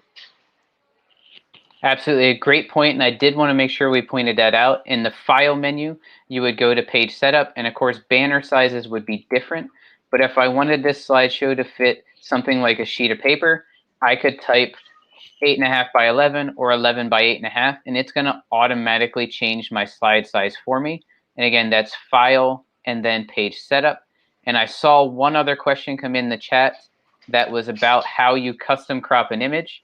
Make sure that image is selected, and then you're going to look for the crop button, but instead of clicking the crop button, you're going to click that little down arrow right next to it, and then you can crop that image into any one of those shapes that you see. And then, like I said, kick it up a notch, add a little bit of drop shadow to it, and you're going to be inching your way into looking like a pro in slides in no time. So I know we're trying to catch up a little bit time-wise as far as where we're at in our presentations as we roll through. But one of the other things we wanted to make sure that you know of and have seen is Theme Builder. And that comes in the View menu. You may remember this as Master Slides. I think it's an awesome move on Google to change that wording, make it more inclusive. And I hope that as we do more and more in different tech tools and more companies jump in, they follow suit in that as well. When you click on Theme Builder, it's going to look like this. I can go ahead and close my format options for now, but you'll notice other than looking a little different, as I click into a text box, it's the same ribbon of tools. It's the same editing options. The big difference here is things I change here will affect my entire slideshow as it goes through. So if I would come in, for instance, and change the font on my header, anything that has those titles, that size font, all of those things are going to change throughout my entire slideshow. So it's really important to know that as you come in here and you start to change different things in this, it is going to apply that throughout. And that's a really nice thing to teach students as well, as far as putting things like an icon or a logo in these can help you brand your slides and make it something, again, just a little bit next level. Once you get it edited there and you're good to go, just click the small X in the top right corner. And as you can see, those different changes have applied. And if I click down through to where those fonts are used again, they have changed throughout my entire slide deck. And Yes, I believe, yes, yep, go ahead. Patrick. Yeah, I would like to add something as a teacher, because the team builder or the master slides, as we name it before, it's so useful when you assign an homework to students. For example, customize this presentation for your work, and you do your master. They could put image, change all the things around that you want to stay there. Okay, so you fix the things that you would like to stay in place, and then they could change anything else. It's very useful. Absolutely. That's a great point. So things, images, different things you maybe want to put, you can put them in there, and it's a little harder for students to move those, manipulate those. The other thing on that slide is to jump in and look at presenter view, and really in presenter view is the Q&A feature. So once this loads up for us, you'll notice it defaults to letting you see what you're going to be presenting. It's going to let you see your speaker notes, but the powerful piece for me in here is getting over to audience tools. And if I click start new on that, you'll notice over here on my presentation, there's now a shortened URL that appears there at the top, and anybody watching could grab that URL. It'll open up for the students in a screen that looks like the one you'll see here in just a moment, where students live as the presentation is happening can type in their questions. So I could come in and say, I missed something, and obviously I would hopefully say what that something was, but you can see then people can upvote that question. If I bring back my speaker notes tab, I can also see what that question was, and I can present that on to everyone else as I go through. And it's a super nice feature to know that you then have a Q&A history that's going to follow that slideshow, so you can queue that up and use that with each one of your classes, and always have that nice record of questions there ready to go as you need. As you can see on the bottom, there's a few different pro tips there of being able to play with the URL using voice typing for your speaker notes, and something we didn't touch on because it likely won't be on the exam, but definitely check out that add-ons menu within slides. It's also going to be in docs and sheets and forms to add a little bit more bells and whistles into your presentations or your docs or your forms. One of the last things we're going to hit here as we wrap up is looking at sharing as well as publishing. As we come into the slideshow, just like a lot of our other Google apps, you may be asked to share it in some way. If you click your share button towards that top right, you'll have your typical one where you can go ahead and send a line to somebody via direct email. You can type them a message, but you can also come into that share and change it to anybody with the link. If you're on a school account, you can also change that to anybody in your organization to invite anybody that can be in your group, obviously to be able to edit or to be able to view it as well. And Philomena, if you want, do you want to walk us through how we would publish a slide deck to share it out that way?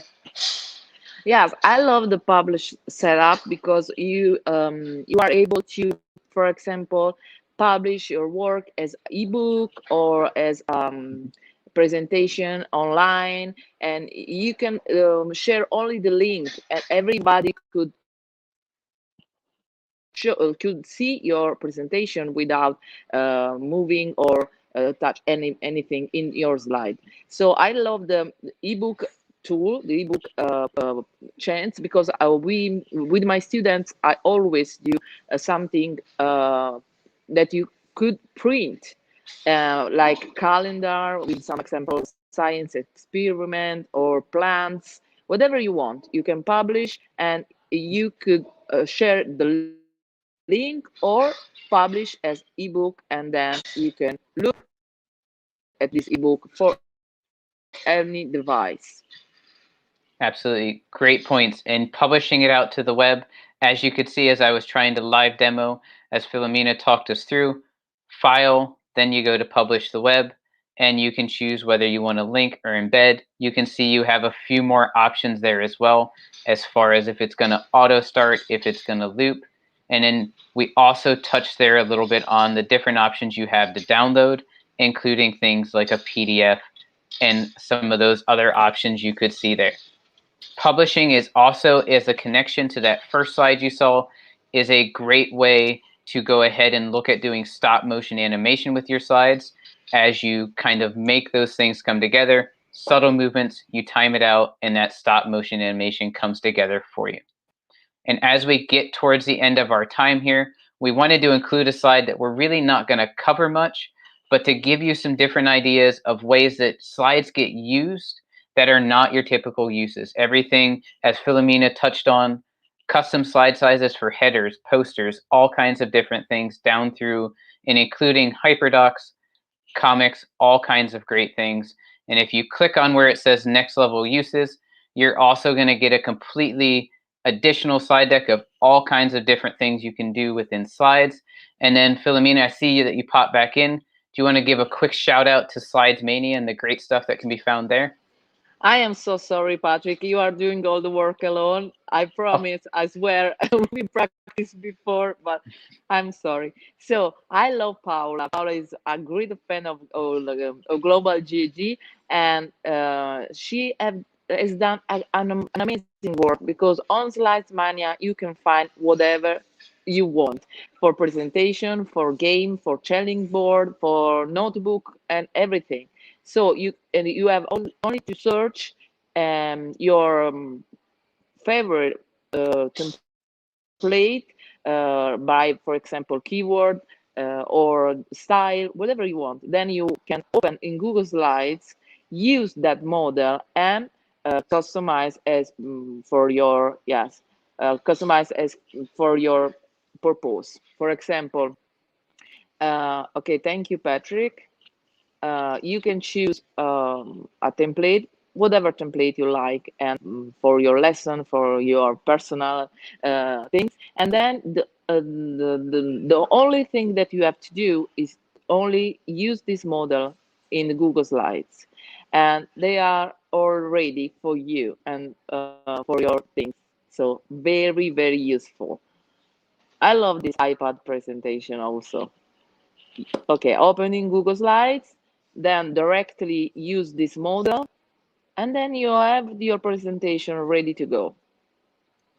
Absolutely. So you can see there a great kind of tip there, again, to save you a little bit of time. And also, in respect to the test, you can open some of those templates, check them out, and try and backwards map a little bit how they created some of those different things. So you're teaching yourself some new skills as you get a jump start with a great template. And as we finish up here, we wanted to make sure we bring up the leaderboard challenge so you can see what you would need to do to add some points on that leaderboard challenge.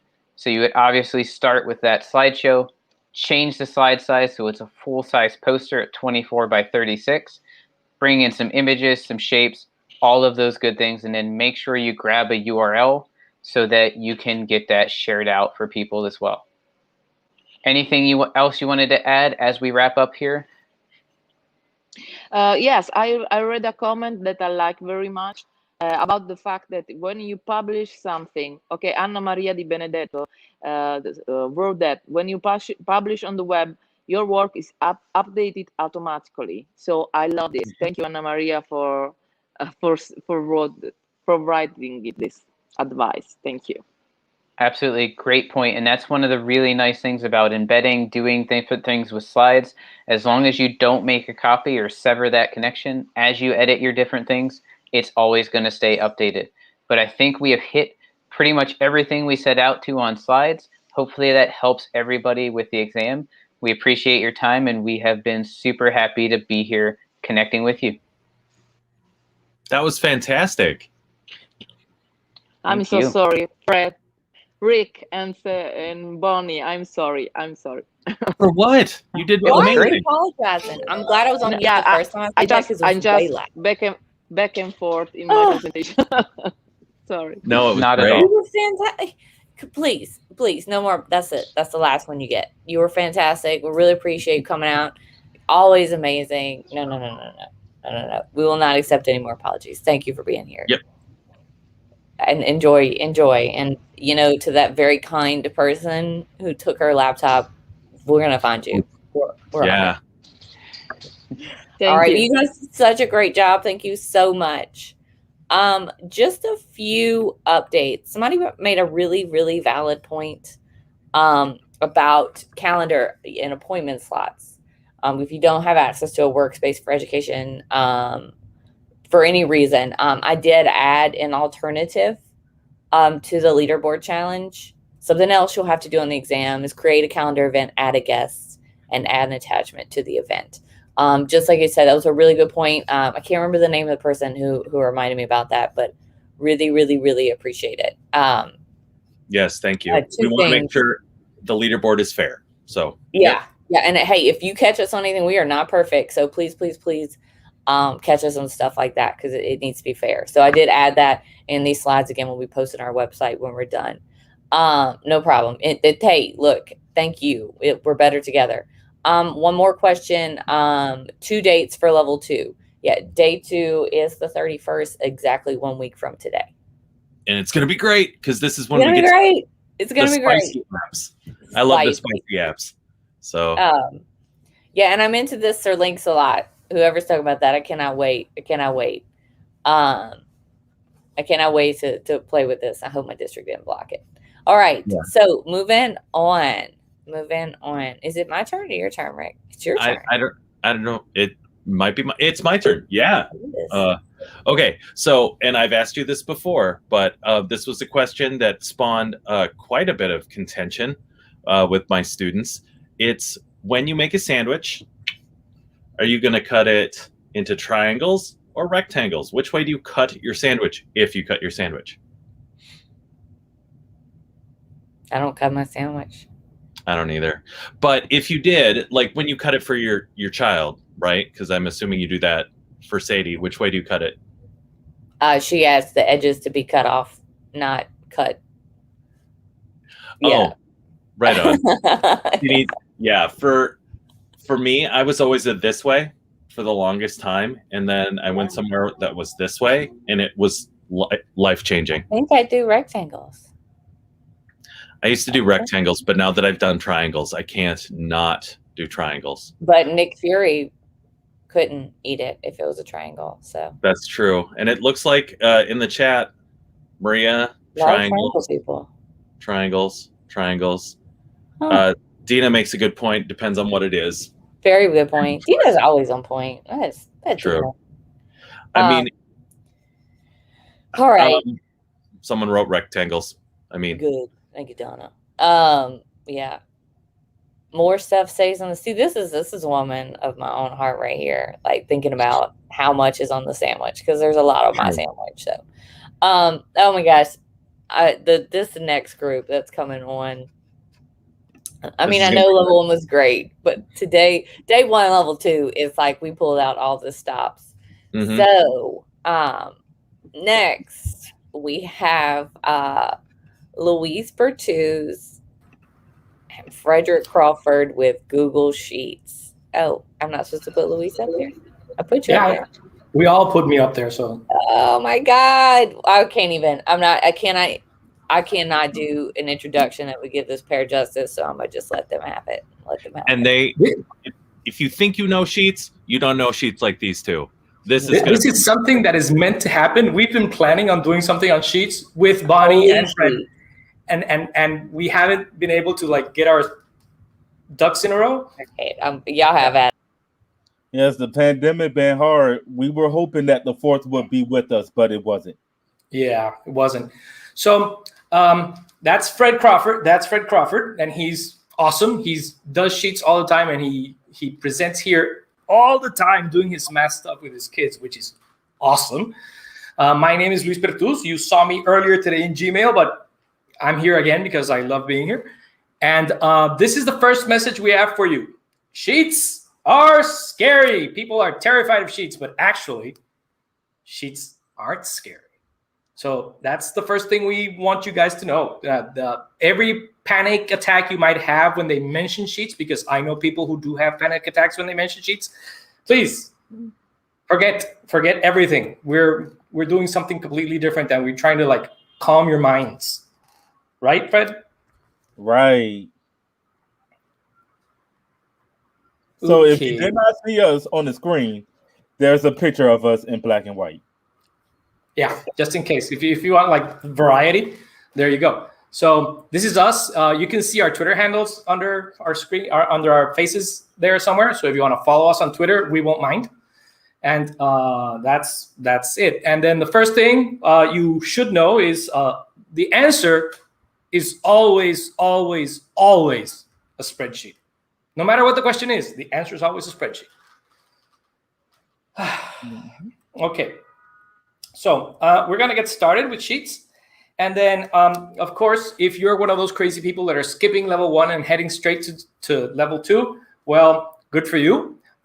Sheets is like one of the parts that people are afraid of the most, but don't worry about it. It's not that hard. And the stuff that's covered in level 1 and 2 is actually pretty basic. And we're going to be touching on some of the things that look scary, but aren't.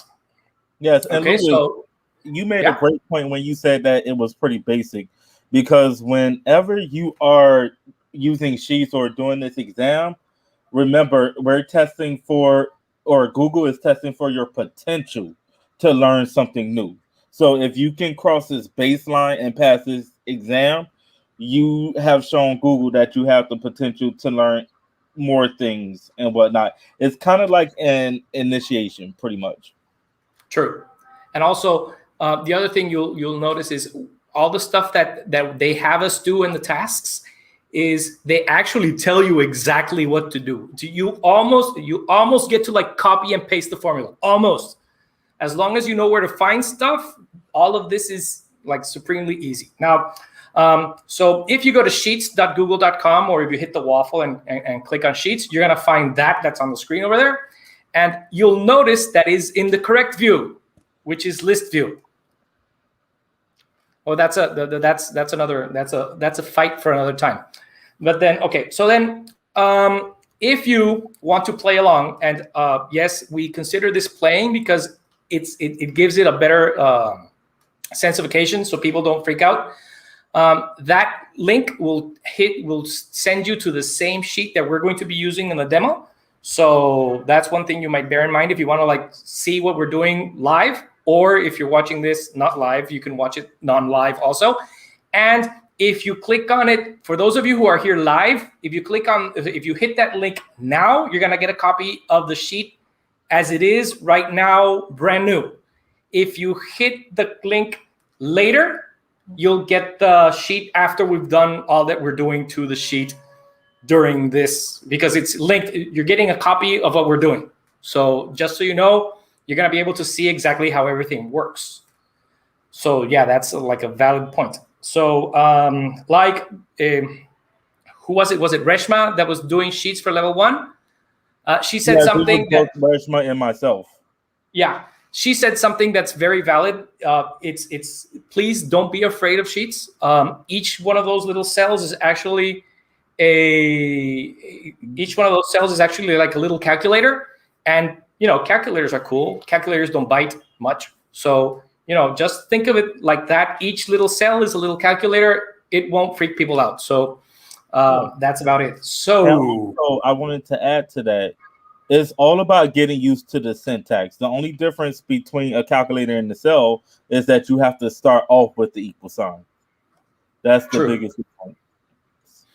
Okay, so when and if you do hit that little link, you will see this spreadsheet. Let me make it a little larger so that we can see what we're doing.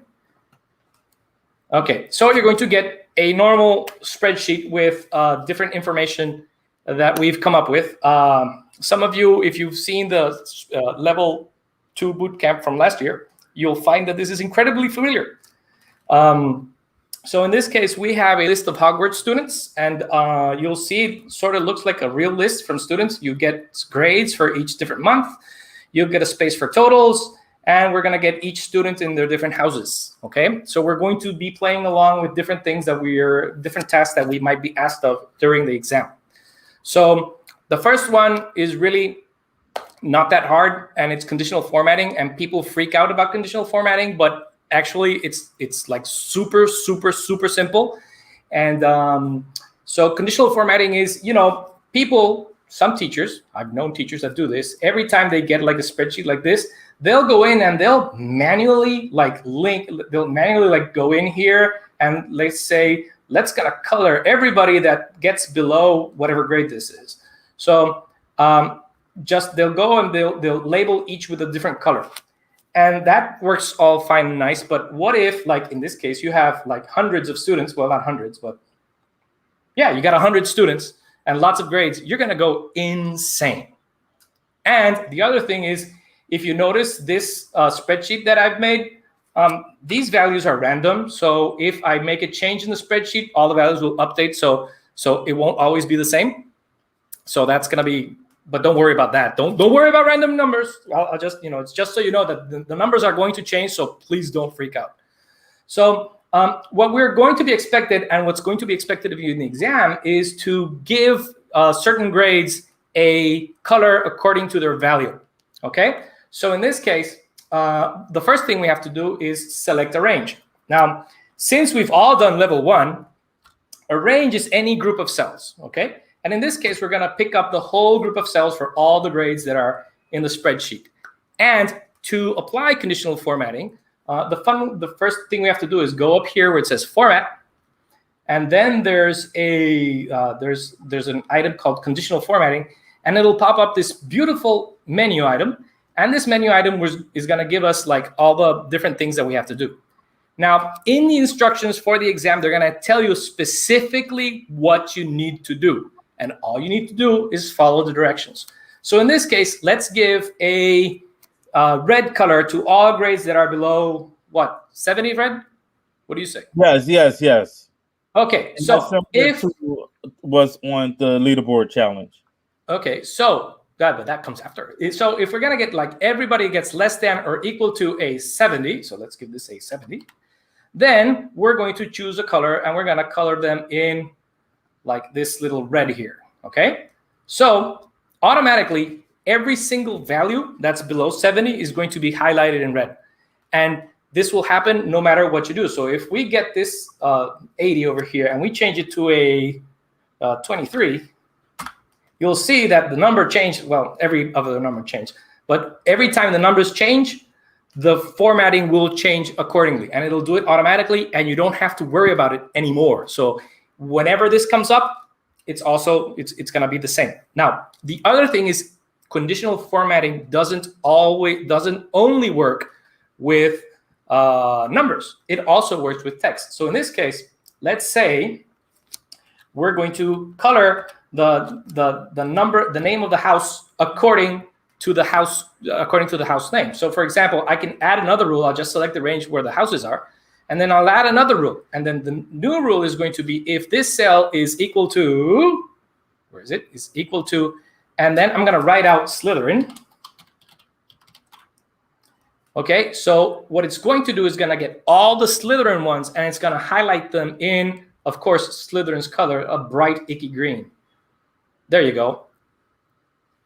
If we want to add more using the same rule, so the same range, all we have to do is click here where it says add another rule and just add somebody else. We don't want Slytherin, we already have Slytherin, so we're going to have Gryffindor. And Gryffindor is, what color is Gryffindor? Is it red or is it gold? I'm forgetting. So it's like burgundy. You're coloring both Slytherin and Gryffindor the same color. Well, right now, yeah, but I was Okay, choosing perfect. Gryffindor, but I forget what color Gryffindor is. I think it's gold and red. I'm not much of a Harry Potter person. I wish my friend Brittany was here. Sorry about that. Well, Bonnie's a Harry Potter person, but she's probably laughing at us right now. Oh yeah. So yeah, let's call it. Okay, let's say Gryffindor is gold. Red and okay, gold. there you go. Thank you. Then we did Gryffindor, we did Slytherin. Now I'm gonna do Ravenclaw. So let's do Ravenclaw. And Ravenclaw, if I'm not mistaken, is blue and silver. Damn it. This is what happens when I'm not paying attention. Okay. And Hufflepuff, which is black, which is yellow and black. So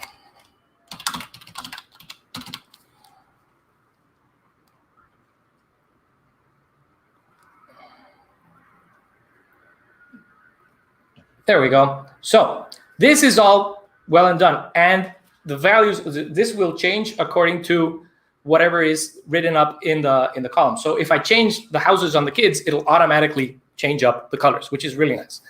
And then all that they're expecting us to do with conditional formatting is actually do whatever it is that they say. They'll tell you exactly what you need to do and how you need to do it. There are more things that can come up, and if you go and select, let's select this range for now, and let me show you something. There will be very entertaining other things that you can add. Like, for example, you can add color scales, you can add different rules, you can have different colors for different things. But like we said earlier, don't add, just do exactly what you're told for the test. If you want to learn more about conditional formatting stuff, there's a beautiful video that I did with Bonnie last year that's Harry Potter themed also. So you can take a look at that. It's called, I think it's Sheets Wizardry for Muggles. And we are coming up with Fred, we're coming up with a Star Wars based one, but we'll see when that comes out. Oh yeah, definitely. So Louise, you did a great job talking about conditional formatting and done a wonderful job with the colors. So let me go ahead and talk a little bit more about filter views. Sure. You want to narrate and I'll work, or do you want to share your screen? I'm gonna share my screen. I'm gonna take care of this filter view very well. I'm working with the Lucifer. All right, so let's take some time to talk about filter views. Filter views. I kind of see filter views as more of the boring cousin of conditional formatting, because with filter views, you don't really get to change the colors, but at the same time, it makes it easier for you to look at your data. And the second question, why would I use them? I'm just going to be very honest with you. The reason why I would use them is because I have a lot of different classes, a lot of different sections, and there are times where I don't feel like creating like 5 different Google Forms for each section just to look at the data. I can quickly use a filter view and look at the people in whichever section I choose. Now we get to the fun part to show you how to make one. So going back to the data that Louise have, now I'm going to do my version. I know last time we talked a lot about freezing the rows. So this is another way to freeze the rows. You can click on this bar right here above the 1. It's hard to see, but it's a silver bar directly above the 1. And I'm going to go down. All right. Now I learned this recently and it blew my mind. I would always go to the menu and it would drive me insane. And when somebody showed me that you can just slide it down, I went insane. It was so good. Shoot. You got to do that one slide before the cha-cha. So another thing I could do, I don't feel like breaking my hands and getting cerebral palsy. So I just click this little gray rectangle right here and I highlight everything. So after I do that, what I do is go to data and then I go to filter views and then I create a new filter view. So let's say when I create this filter view, I'm gonna view everybody in the Slytherin house. I can click on this broken triangle, upside down triangle, and I'm going to clear. And I think I said Slytherin. And there you go. I have all the data for the people who are in Slytherin. Notice that this does not change the order of numbers, but it does tell you that the second person is in Slytherin, or really the first person, the sixth person, because we got to take account for the one already being accounted for on this roster. So that's what you can do with filter views. You can go ahead and quickly see and choose what you want to see. All right.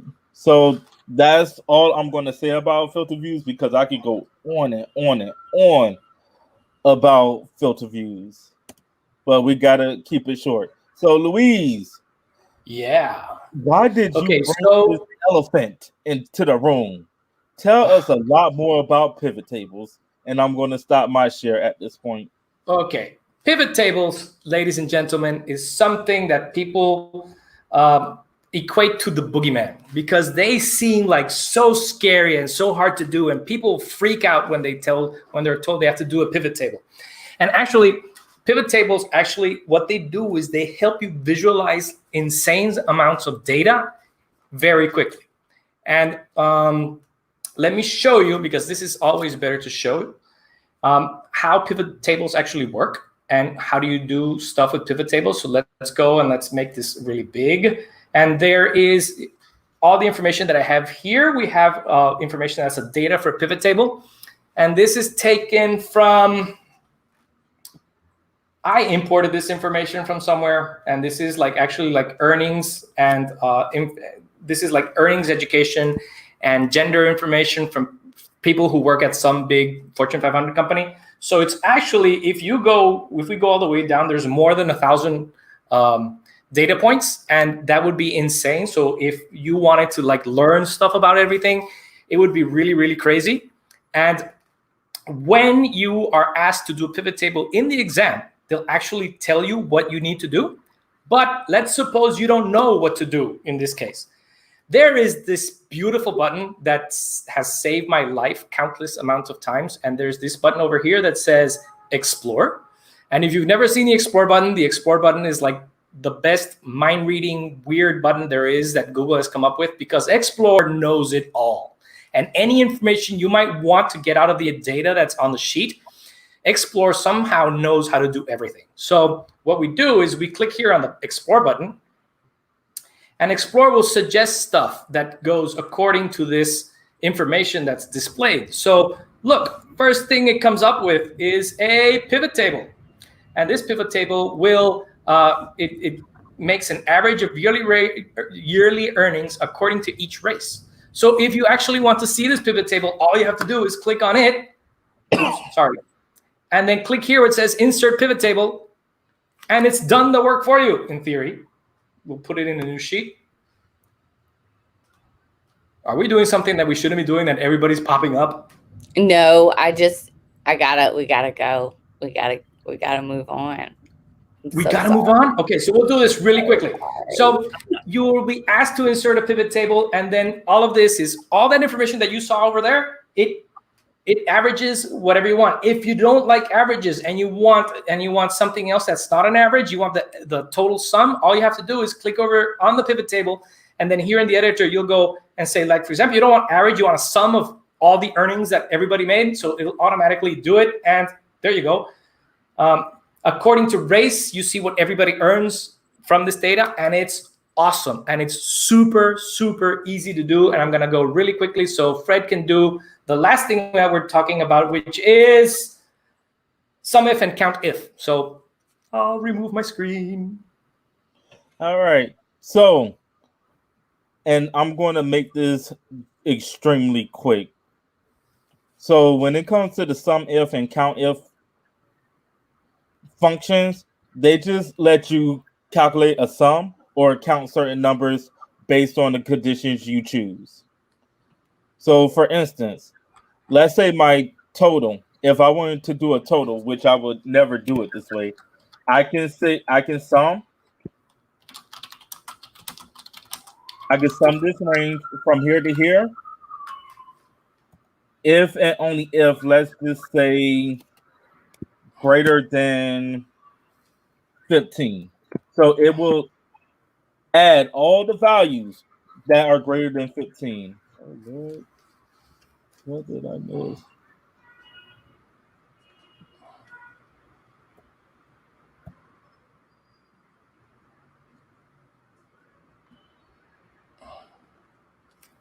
Oh, Lord. I done got this wrong. I'm going to have to double check on this.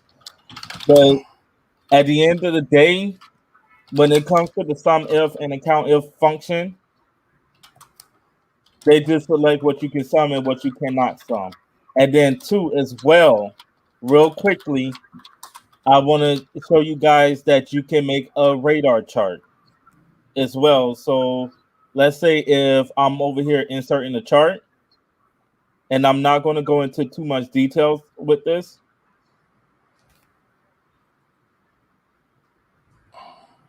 And same applies. They'll tell you which chart to insert. So whichever chart you're asked for, just look for it in the sheet, and it'll tell you which one. And you can find the radar chart right here, which will give you something that looks like this. And then you can also find the timeline chart down here. So just make sure your first column contains a date or time. But I really wanted to take the time to expose you to those things and what they mean. And that's it. We're going to go ahead and move on so the next people can present. All right. And we are right now in the chat. We already have requests. Maybe I typed it. But for you guys to do a session on your own, just on sheets, maybe a series of sessions. I don't know how much I can get out of you guys, but I'm just saying they're requests. I feel maybe like little bite-sized stuff. That would be cute. Little bite-sized stuff, but with the Star Wars theme, I mean, there's been 9 in the Skywalker saga. I'm just saying. I've seen someone who's like right down there. She has like a website already mostly set up with the Mandalorian in there somewhere. So, yeah. Well, no, we need to do it before the next season drops. All right, guys, you were fantastic as always. Frederick, I believe we got plans to do something too, so I got to get with you. And we just got to doing something, so you know I'm always happy to do the work. Hey, all right, you guys are awesome. Thank you so much. Anytime. All right, I would get fired from the Time Variant Authority because I've maybe we not just let them go, right? best job. Well, I'm sorry, guys. We're running a little behind schedule. But we got some really good stuff coming up. So I can't help it. If you got to go, this is all recorded. You can watch it right back here. Or do what I do. I watch things later at double speed. Then you can get it all done. I can't do double speed. That would drive me nuts. All right. So what do we have next? Well, it's your brain break. Yes. Do you want me to add your screen? Yes, please. If you could do that. Yep. Or not. All right. I did.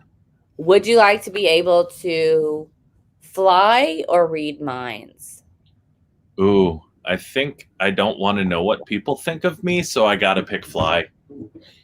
I don't know though. Then you could like take over. Then you could like run the, you could take over the world if you could read. I don't want that. I don't want that responsibility. Do you? I don't know. You would be like the bad guy of Loki. My daughter said you would be the bad guy of Loki if you could do that. True. We're clearly a nerd family. Oh, also, hey, somebody just reminded me in the chat. Thank you. Who was that? Cat. Challenge. All right. So you do have a challenge. It is to make a copy of that sheet. So when you click and make a copy, use a little conditional formatting and highlight any scores under 70%. And all of these challenges do come from Google. We are not just tricking you. There are some challenge cards out there that's what we use to come up with these challenges. So it's not like, don't think like they just made this up. Why do I need to know this?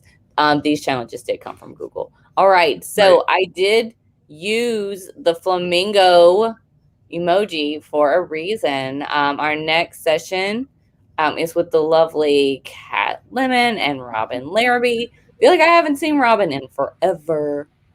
I've seen Kat, but I haven't seen Robin in a minute. How have you been? How are I'm y'all? good. I did level 1 boot camp 2 weeks Yeah, ago. but I missed the day you were here. Because See, you missed a wonderful day. So I was sorry. in Florida. We were crossing paths. You All right, guys, were. I'm going to jump off, and they are going to teach you amazing things with. Hi, everyone. I'm Robin Larrabee. I am from South Florida. I'm a high school teacher. I teach media studies, English, and yearbook. How about you, Kat?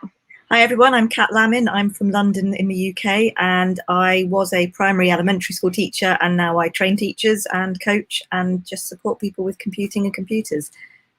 So yeah, we're very excited to talk to you today about forms. Robin and I were chatting this week, and we both agreed that we both chose forms because we love it and use it so much. It's just sort of second sense, we just get on with it, and forms is there in the background. You can have a lot of fun with forms too. Florence, of course, is here with us. I'm going to share my screen. And first we'll go over some of like the front end stuff, so to speak. And then I'll do the easy stuff. Kat will do the difficult stuff. I'm so sorry. All right, let me share my screen first. Sorry, it's coming.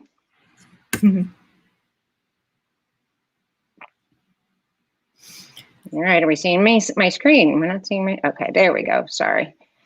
All right, so today with our forms, the first thing that I wanna do, and we're gonna kind of go through this a little quickly, so if you have any questions, please feel free to reach out, but I know that we are crunched for time. The first thing that I wanna do is show you how to insert an image as an answer choice, and it's actually quite easy.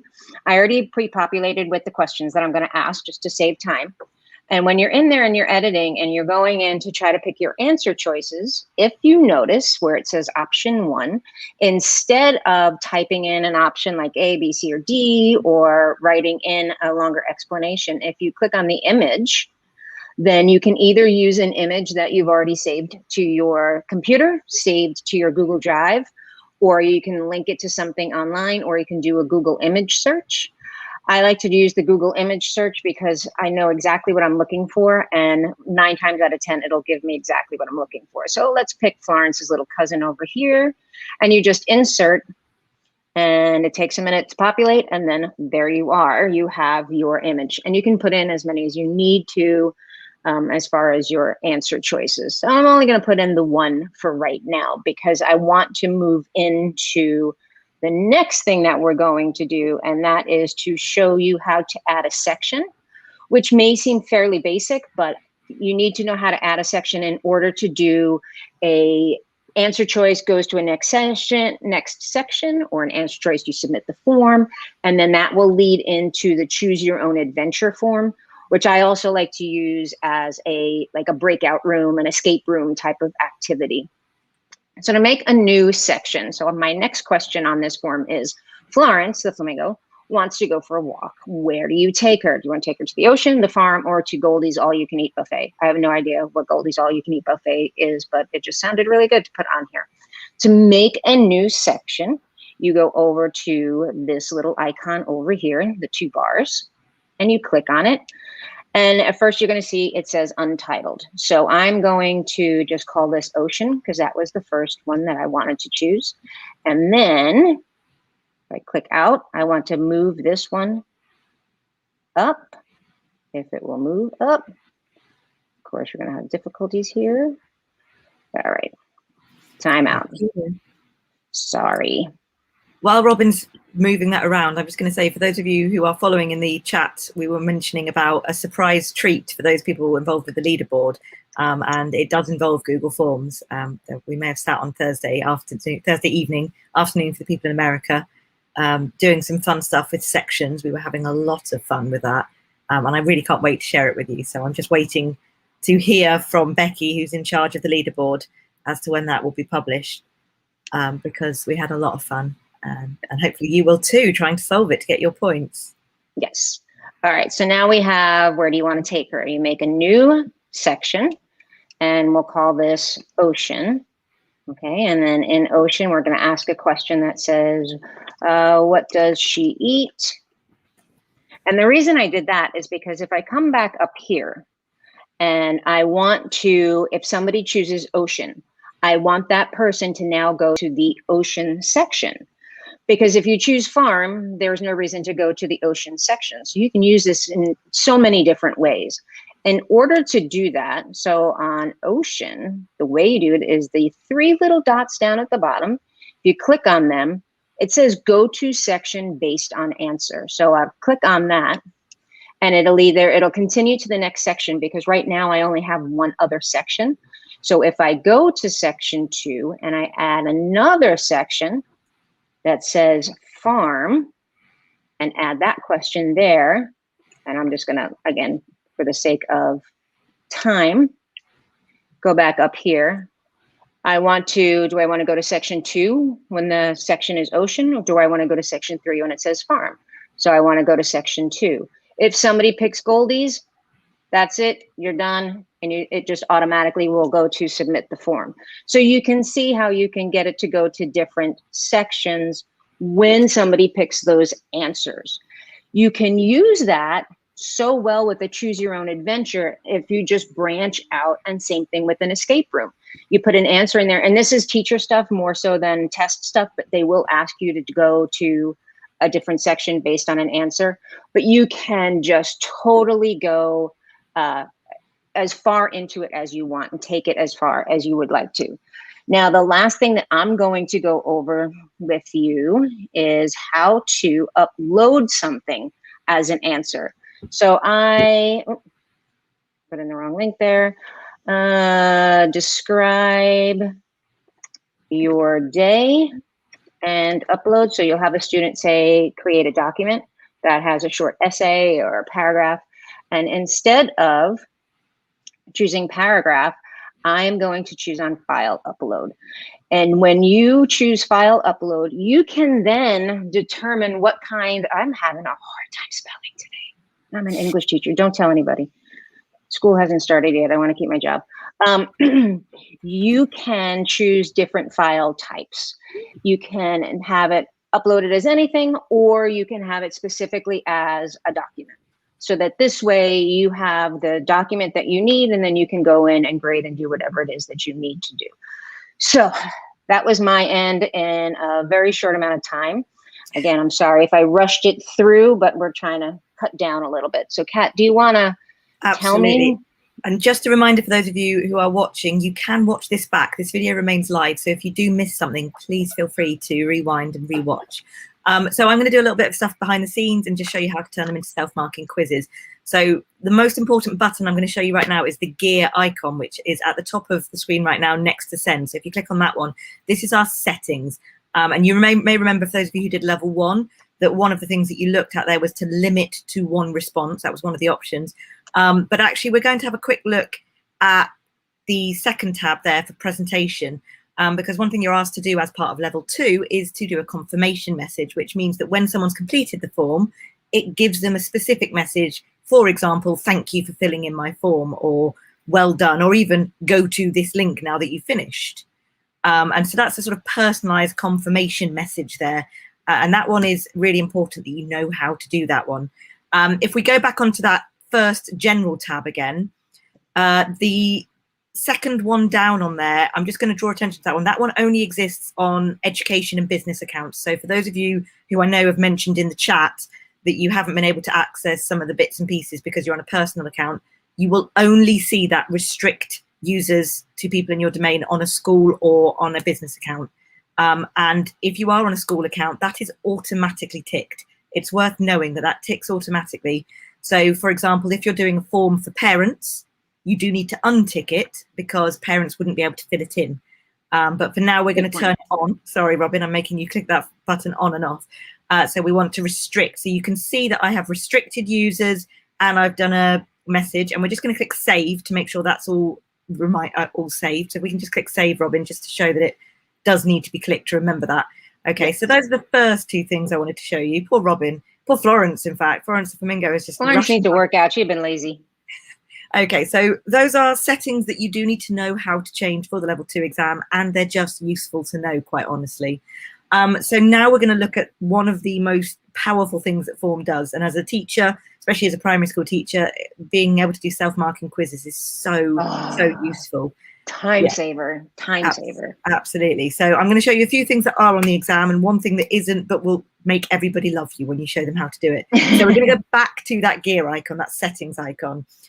And this time we're going to go to that third tab that we've not yet been to for quizzes, and just click on that one. And you can see there, we've got the option to make this a quiz. And that's simply how you turn it into a quiz. We click that tab over. You'll notice if you scroll down, you've got a few options. If users are using Chromebooks, you can lock them, which is incredible. You lock them to the quiz so they can't open a new tab and look up the answers. Exactly. And then releasing grades, you can do that straight away or you can wait. Now that waiting option, the later after manual review, is really, really important if you're teaching, for example, reading comprehension, because students will get an incorrect grade until you've reviewed it. So don't necessarily release grades immediately unless it's a black and white binary yes or no, that answer is correct or incorrect. And obviously then you've got some options there for missed questions and blah, blah, blah down at the bottom. So the one we're going to look at now, so now that we've turned it into a form, so if you just scroll up to the top again, Robin, just to show we have made this a quiz and click save, that's going to change the layout of our quiz slightly. So if we look at that first question and scroll down and click on it, just click on the first one. Now you can see in the bottom left-hand corner, you've got the answer key. And that didn't exist before. That's only there when you've managed to turn it into a quiz. So for those of you saying, I haven't got the answer key, that's probably because you've not turned it into a quiz yet. So if we can click on the answer key, this now gives us the option to select the correct answer. Now, obviously, in this particular form's case, there's only one option. So we're going to make Florence the correct answer, obviously. Of course, of course. And then you've got a couple of other options. So if you look in the top right of that, you've got the option to decide how many points. And this is something people tend to forget. You do need to define how many points your question is worth. So you must change that. It's set default to 0. Now I am going to show you how to change the default, even though that's not on the exam. It's just useful to know. So if we make that worth 1 point, or, you know, we can make it, let's make it 5 because it's Florence. Bonus points. And then we can add an answer key to our question if we want to. So, for example, answer feedback. If they've got the answer correct, we can say, you know, of course, it's the right answer. If they've got it incorrect, we can send them to a YouTube video or a link that can help support their answer. And that's really useful. Again, I don't think that's in the exam, but it's really useful to know how to do. Okay. And then once you've made all your decisions about your answer key, you can simply scroll down to the bottom of the question and click save. Click done, sorry. Now, that's pretty much all you need to know in terms of quizzes for the exam. But I'm going to also show you how to change the default number of points, because it's really, really useful. Whenever you make a quiz, currently, whenever you do it now, the default will be 0 points. But if we can go and scroll right up to the top of our form again, and this time we want to click on the 3 dots. So we're going to do something a little bit different. Click on the 3 dots, and we want to select, is it preferences? I think so, yes. Yeah, preferences at the bottom. Sorry, I had half my screen covered. And you can see at the bottom, default point value there. So if you change that number to 1, it means that when you're making a form, the default score will always be 1. You don't have to do that for the exam, but it's useful to know so that you know then that if you forget to put points on, it's done for you. So we said we were going to do this at high speed. We've done this at high speed. Are there any questions? Because I haven't been looking. I haven't been looking. I'll check. What is the best? Oh, so assigning forms. There's a couple of ways you can assign a form or a quiz. You can do it directly through Classroom. The benefit of assigning it via Classroom is that when you assign it via Classroom, it automatically populates your grade book with the grades. Yes. As long as you make sure that the slider is across. So within Google Classroom, there is a slider option when you attach a form, only if you've attached one form and no other stuff from your Google Drive. So when you create your assignment, you must select only one form. And then that means you can go into the gradebook and embed and download all of your scores into the gradebook, which is really, really useful to do. I'm not sure if Judy, I know Judy is doing Classrooms next. I'm not sure if they're mentioning that, but they can probably show you that as well. So yeah, rather than sharing the link, assign it as a form, as a quiz activity. And then there was something else I just saw. Yeah, when you're sending the quiz, do make sure that you don't add people as collaborators. You don't just copy the URL at the top. You must send the actual link to the form or embed it as an attached document within Google Classroom. Does that cover everything? As far as I remember, that should be everything that we're doing. Again, it was on high speed, so I apologize for not going more in depth, but we can certainly answer any other specific questions. Another real quick thing, if you're a teacher, make sure that everything you do, everything that is required is required. Another thing real quick as a teacher that I run into with some of the teachers at my school, always have a section for names. So because it's not going to automatically populate with the student's name or the person's name who's filling this out. Even though you might get an email address, our school does email addresses and it doesn't have the student name in there. So if you need the student name, make sure that you have a question, one of the first questions that says that. Yeah, and of course, if you do assign it via Classroom, then that will populate it with the email addresses automatically, but not necessarily names. I think we hit on everything. Forms at high speed. We've nailed this, Robin. I know. I'm sweating. That was a lot of high speed. That was fantastic, though. Also, do you want to share your screen again to talk about the forms challenge? Oh yes, of course. Okay, let me get that one up. Or does Bonnie have it handy? Sorry, I didn't have it handy. Give me a second. Sorry, I'm here. Do you have the challenge handy? Challenge. I'm adding your screen, Bonnie. All right. There we go. All right. So you guys, thank you so much. Thank you so much. Those of you watching, I've been harassing people about time, but they were so great. And thank y'all. Thank y'all so much for coming out. That was really good. And I always so like fast. to see Florence. Yeah. We're efficient. Efficient is the Glad word. we could do this. Yeah. So it's really appreciate it. Thank you so much. All right. Ready, Rick? Yeah, well, this is our brain break, but like in that we're trying to stay on time, I'll just make it real quick. Spicy or sweet? What do you prefer? Spicy. Same. All right, let's move it along. We're doing. We both love New Orleans for a reason. Yeah, ISTE 2022, right? Yes. 2022. All right, so we're going to talk a little bit about Google Classroom next, right? Yep. Cool. Ready. Let's bring up Dr. Shan and Judy. Yes. Oh my gosh. Every time we put a pair on, I'm like, oh, this is the best group of people ever. All right, And I'm gonna then step back. these Y'all do two. your thing. Yeah. Fantastic. Have fun. Thanks. Yeah, hello everyone. It has been quite a day of learning so far. We promise not to keep you too long, but if you have any questions, please ask them in the chat. And if you are watching this on the playback, you can save your questions and join Global GEG next week, and there'll be a full question and answer session then. So Google Classroom, I am Dr. Chantel Scott. I am a teacher consultant and Google trainer and innovator. And I'm Judy Keller, and I am a technology training specialist at Penn Manor School District in Pennsylvania. And I am also a Google trainer. I forgot to mention, I am from the great state of New Jersey. Yeah, we live really close, but we've never met. We've never met. So today we are going to quickly review a few time-saving things that will help make your Google Classroom much more efficient. So one, scheduling assignments, really important differentiating assignments, especially in the classroom climate that we are in right now. To-do list for both teacher and student, and guardian summaries, maintaining that contact with the parents and your students. So let's talk scheduling assignments first.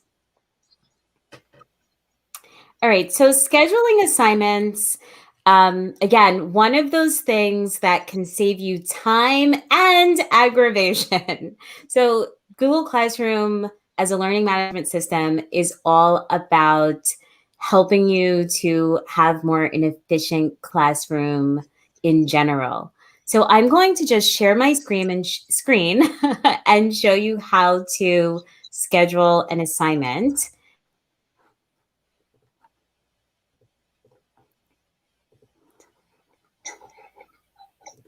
And while she's doing that, just to let you guys know, Google Classroom's birthday is coming up, August 12th.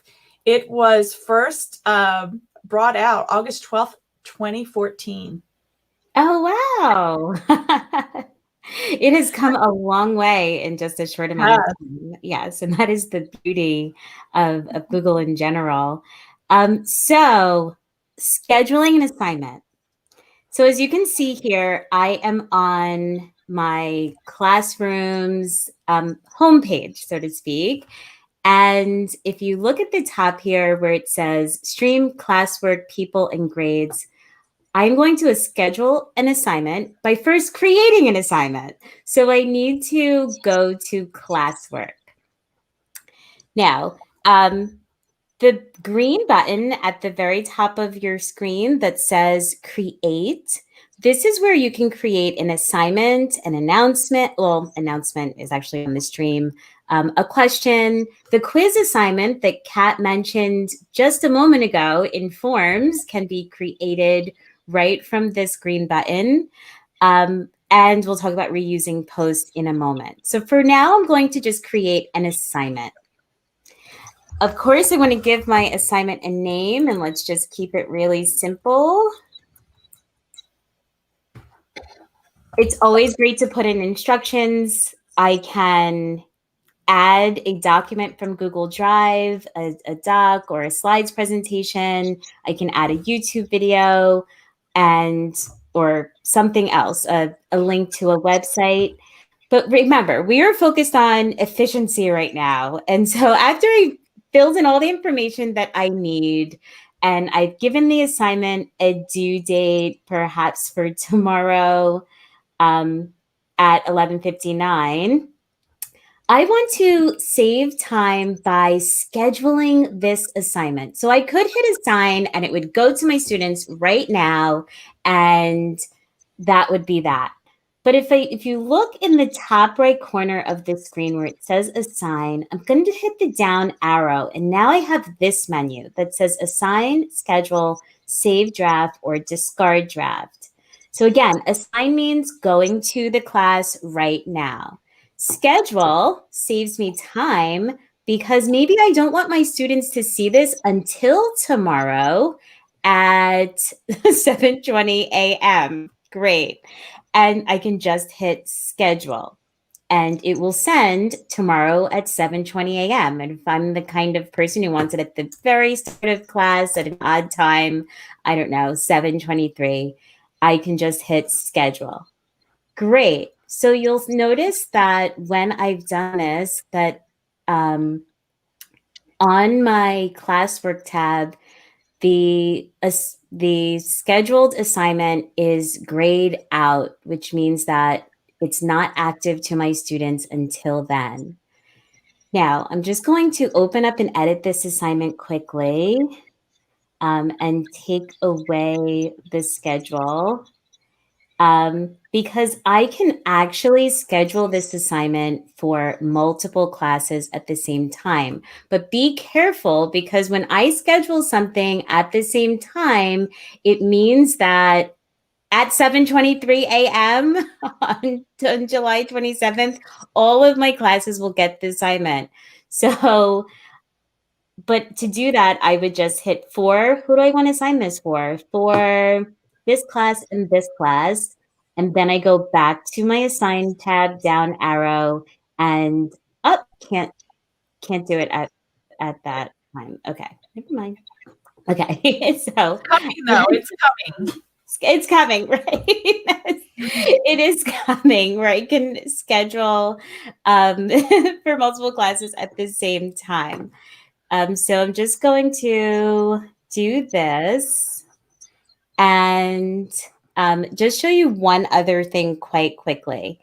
So perhaps I want to, in the meantime, before that feature is available, schedule this assignment for other classes. There's a little shortcut under Create, and it's called Reuse Post. So just a really quick view of what Reuse Post looks like. I want to go to the class where my initial assignment is, find the assignment I just created, Bootcamp Level 2, and then I just hit Reuse.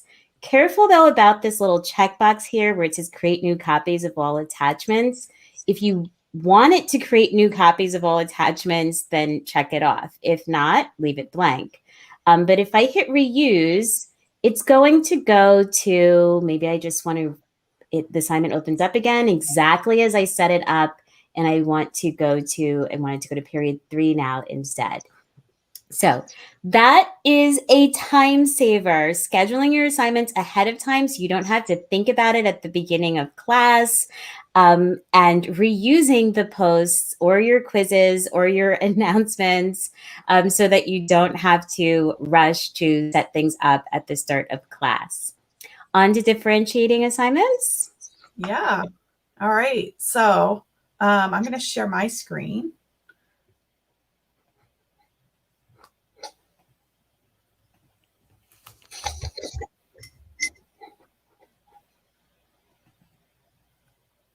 Oh, can you see it?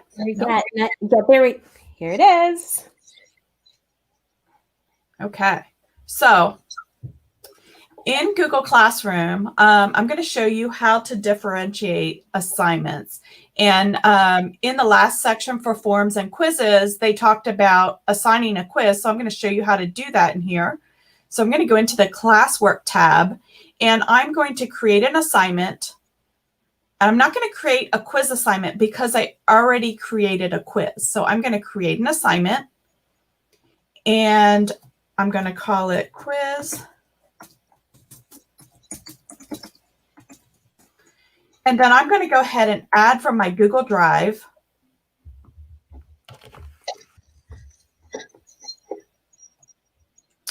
And I have 2 different quizzes for Cat in the Hat. So this first one is LS. So this is my learning support quiz. So I'm going to go ahead and grab this quiz and insert it into my assignment. And then I'm going to go over here to the right where it says all students. I'm going to uncheck all students, and I'm going to select my learning support student that needs this quiz.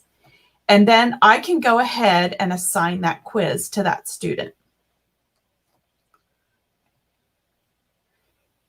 Now, when I'm done with that, I can go back in here again, and I can create another quiz, same thing. So if they happen to see the assignment on somebody else's computer, they have the same assignment. They don't know that their quiz is different. So I'm going to go into Google Drive, and I'm going to select the other quiz for all my other students. So again, I'm going to go here to the students. I'm going to select all my other students, and I'm going to assign that.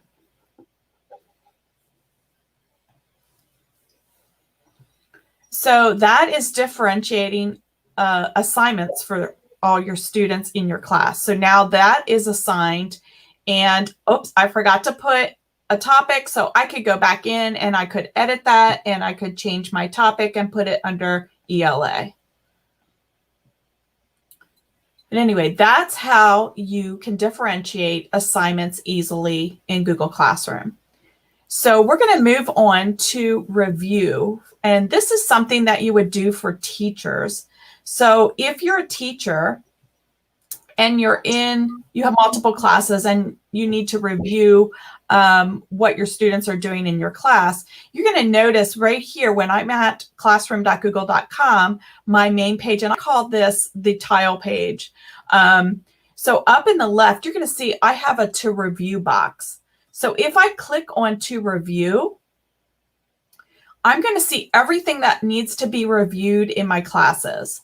So, and you also notice that the classes are designated by color. So this is one class here, and this is another. And I can go up to the top and I can select one particular class. So if I want to review this, I can go ahead and I can click on it, and I can go in and I could review these, and I can give them a grade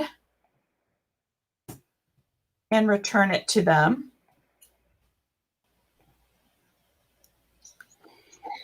And then I can go back to my tile page, and also to review is here. So now that I reviewed that, it doesn't show up on my to review. I can also go over here and mark something as reviewed if I don't want to see it in the to review box.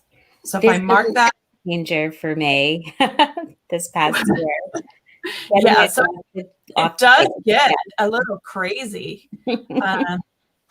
So you can just mark it as reviewed, or you can also go up here. So it's also divided up by due dates. So if this doesn't have a due date, it's going to show up here. And I did not give these quizzes a due date, so they appear up here in the no due date area. So that is to review. And like I said, there are multiple ways to get there. You can get there from the tile page. You can also get there from this page, or this drop-down menu. So now I'm going to go in and I'm going to show you the to-do list for students. So I'm going to go in as a student. So now I'm in Google Classroom as a student, and you're going to notice I don't have a to review page. I have a to-do page. So as a student, I can click to do here, and I can do the same thing. I can separate, I can change it by class, but I can also see what's due in all my classes here, and I can see what's happening next week or even beyond next week that I need to get working on. So if I want to work ahead, all that information is here. But also if I go back here, you'll see I have to do here. And anything that has a due date is also going to be marked on my calendar. So if I go back here also to the tiles, if I just want to see what I have to do in the test class, I can quickly click here, and it's going to pull all that up just for this class. And it's going to show everything, anything that's assigned, anything I returned, and anything that I have missing currently. Now, careful. I know that many of my students really depended on this to-do page. However, if I didn't give an assignment a due date, it was not something that showed up that they had to do. So even if it's not a real due date, even if it's fictional, give it a due date so that when your students who are probably using the app version of this, it'll show right up in the to-do. That's a good point. And you'll also notice here on the tiles as things come up during the week. So this is due on Monday. So it's going to show up on the tile for me for this week. So I can easily just click here and go right to that assignment. So there's really no excuse. There's plenty of ways for them to know, but you got to put that due date in. All right, so that is to-do list for students. Now I want to go back into the teacher side, and I want to talk about inviting guardians to your class. So it's really important, and especially during COVID, it was important for parents to understand what is coming up, what is due, what my students missing in class, what they haven't turned in, and be able to work alongside the teacher to get those assignments done. So in Google Classroom, there is an invite guardians feature. So I'm going to go ahead and I'm going to invite a guardian to this class. So all I need to do here is I just need to type in an email.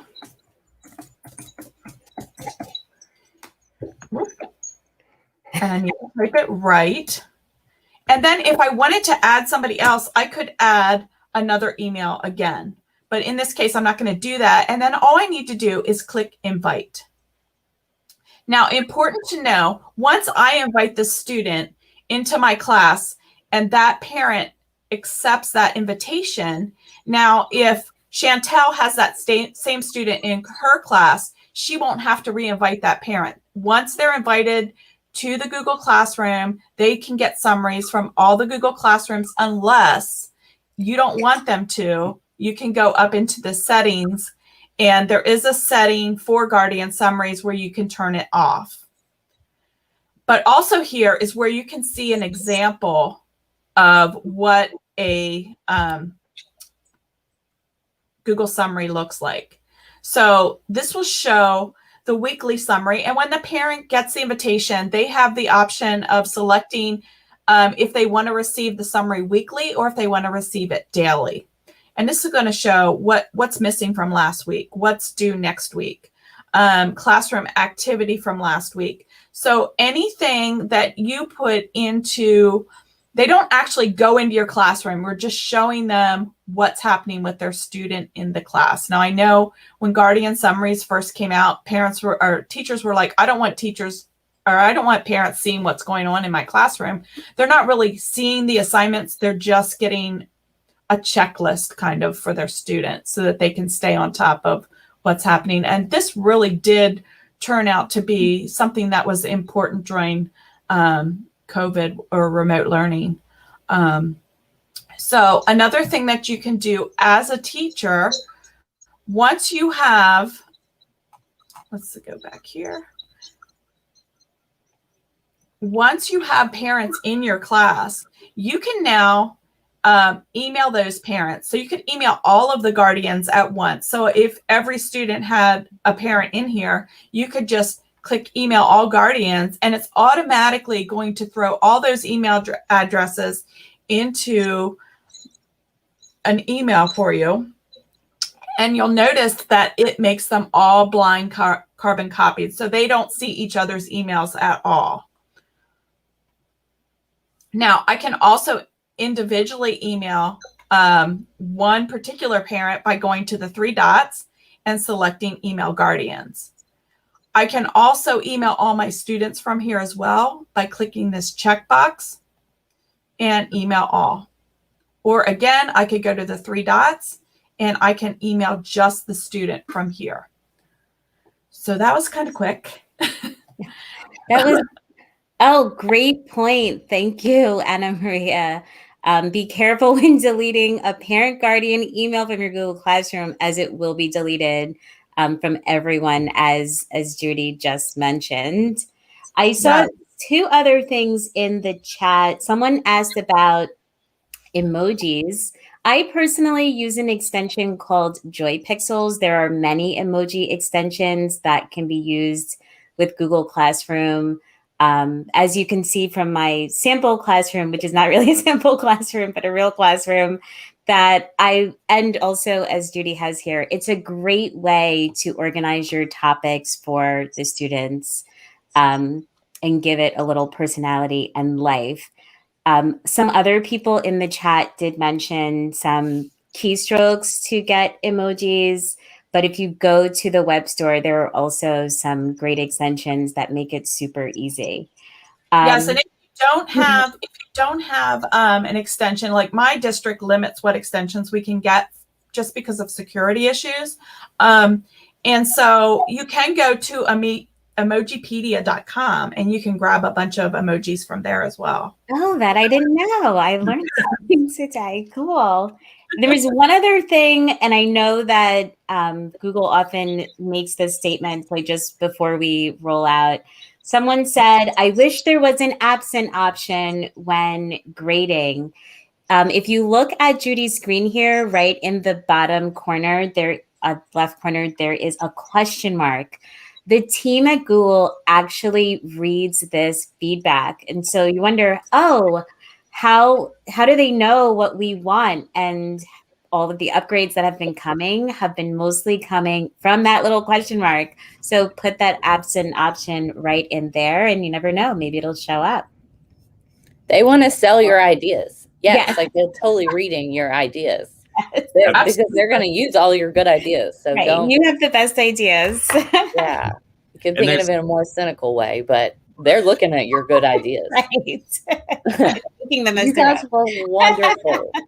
Yeah, we need to have it on again. I'm just saying to do a whole session about Google Classroom, like back to school. So just saying, maybe.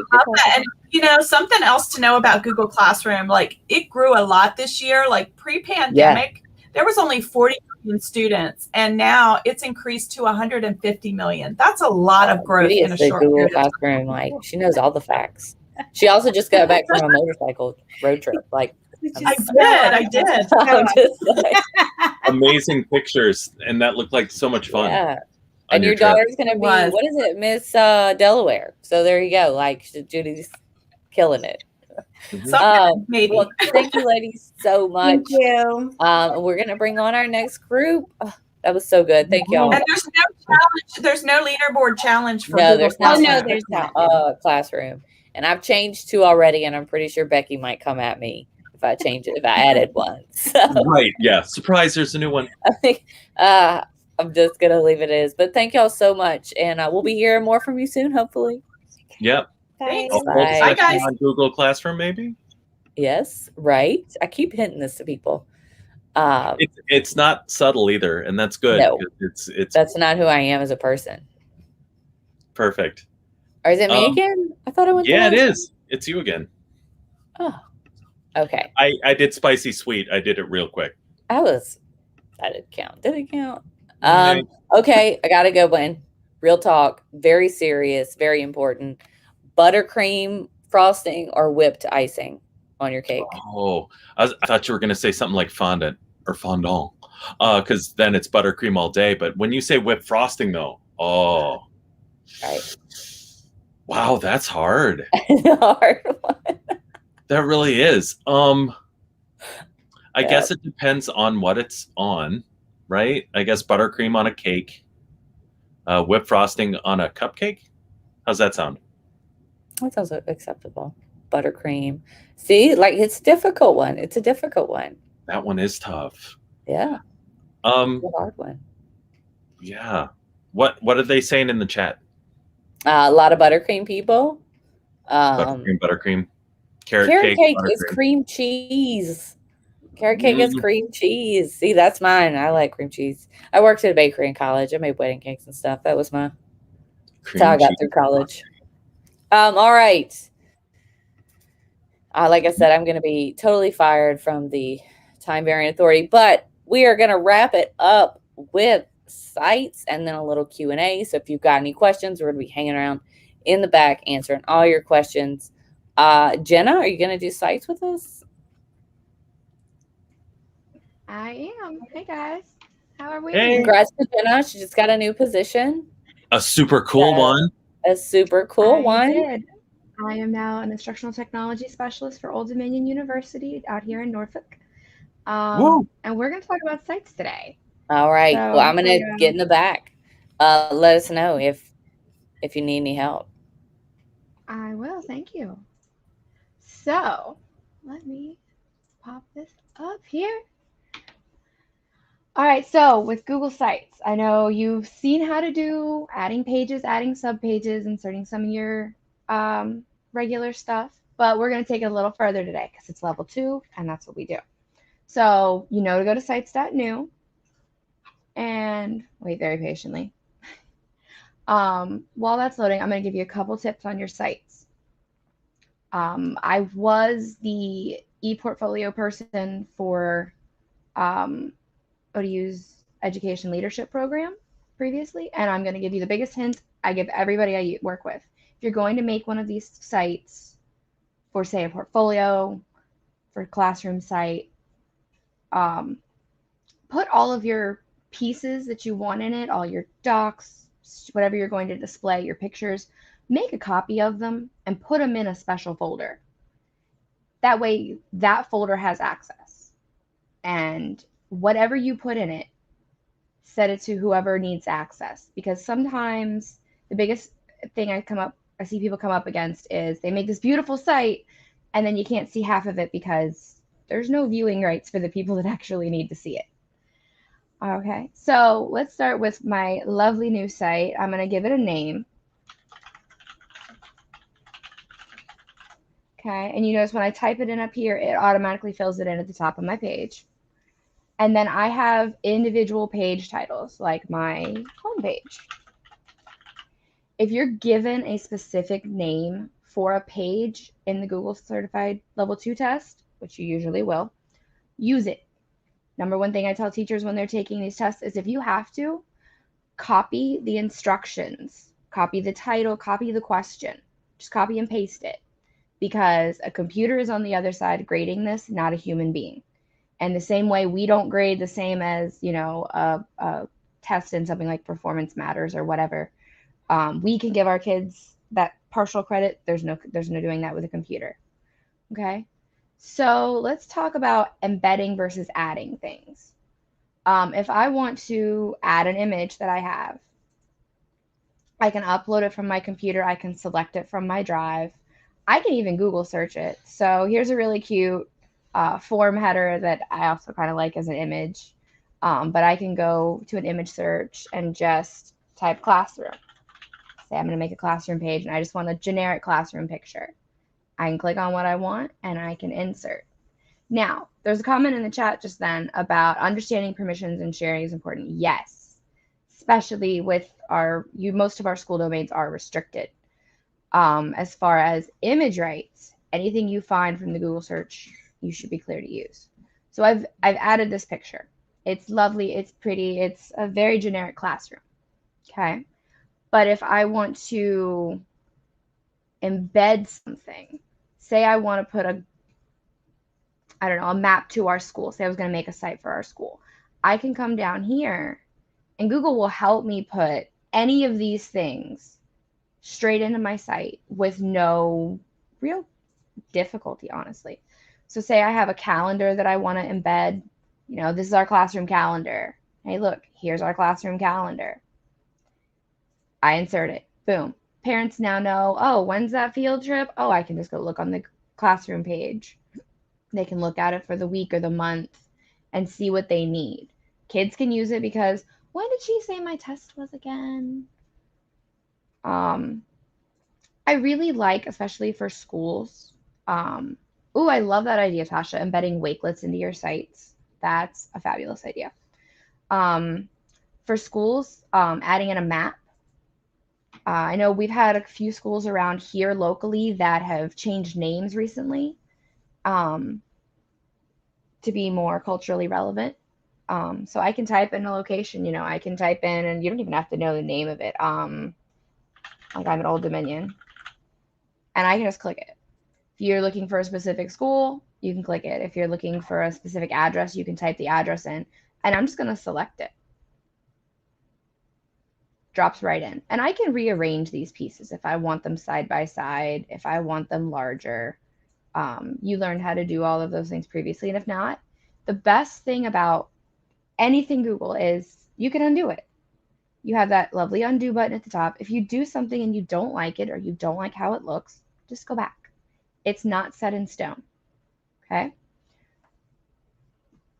So we've added a calendar.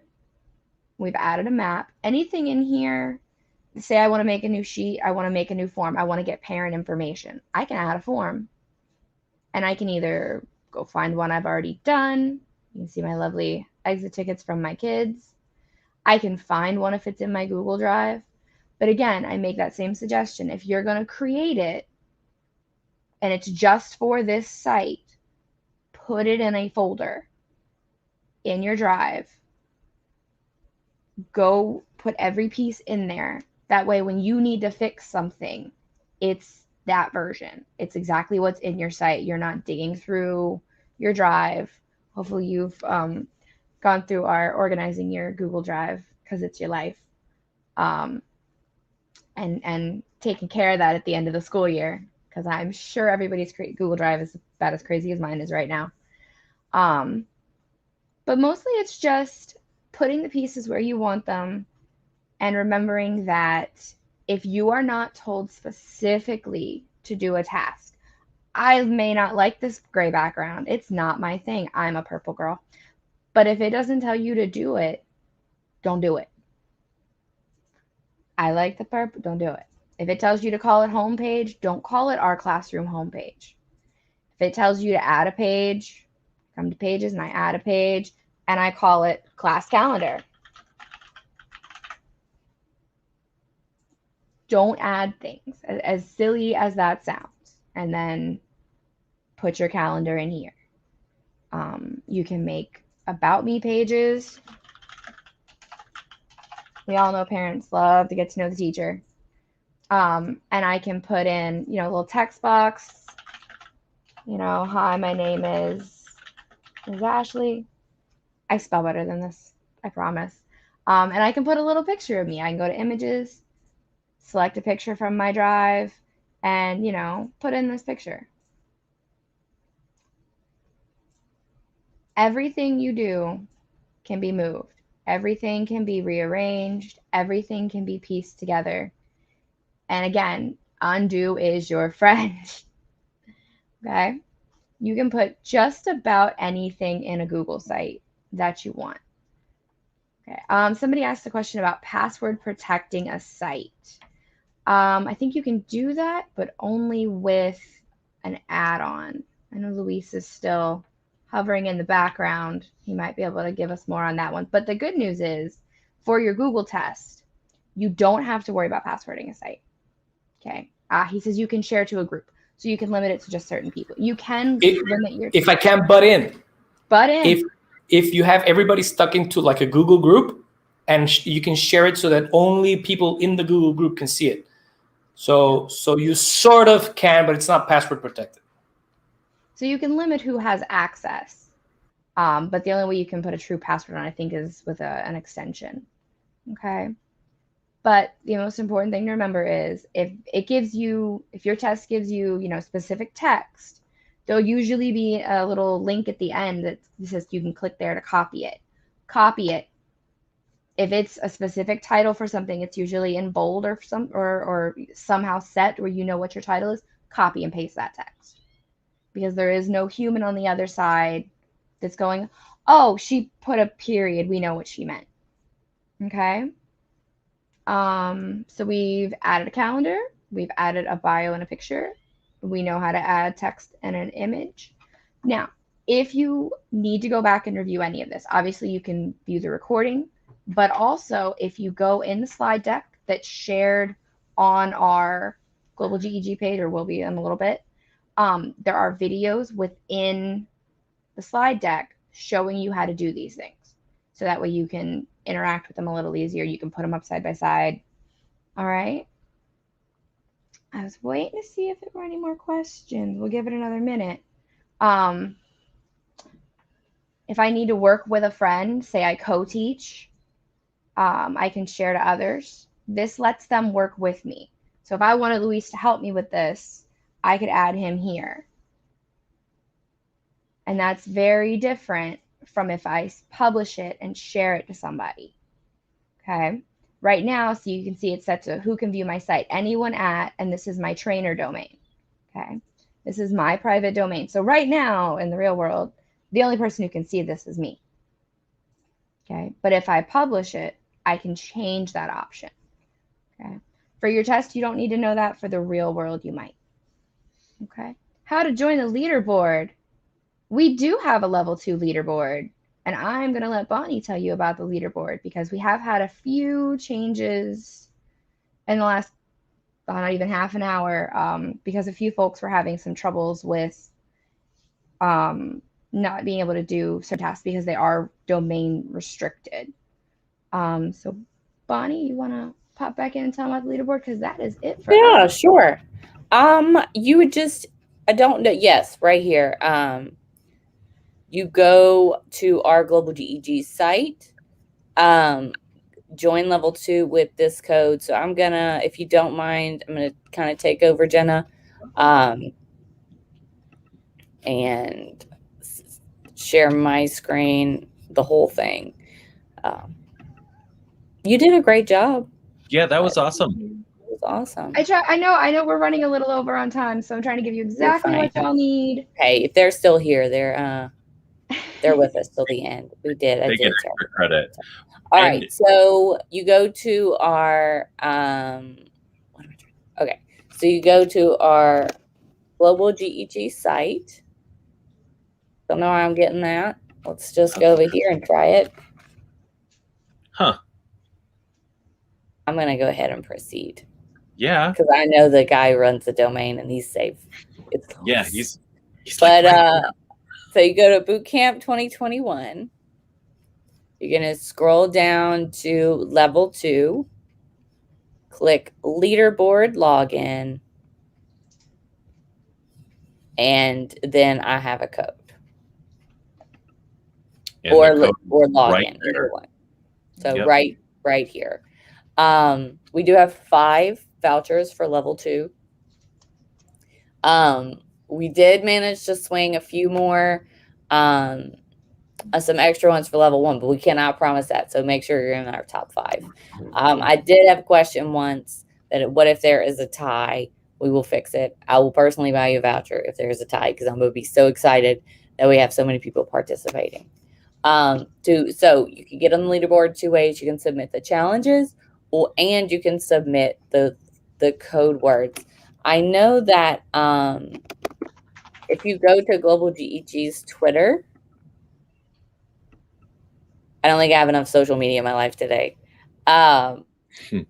We have posted some words that have gone out, so you're gonna have to follow us there. We did post some happiness, but if you see right here, we've got a flood of secret codes. I'm gonna retweet this again. Oh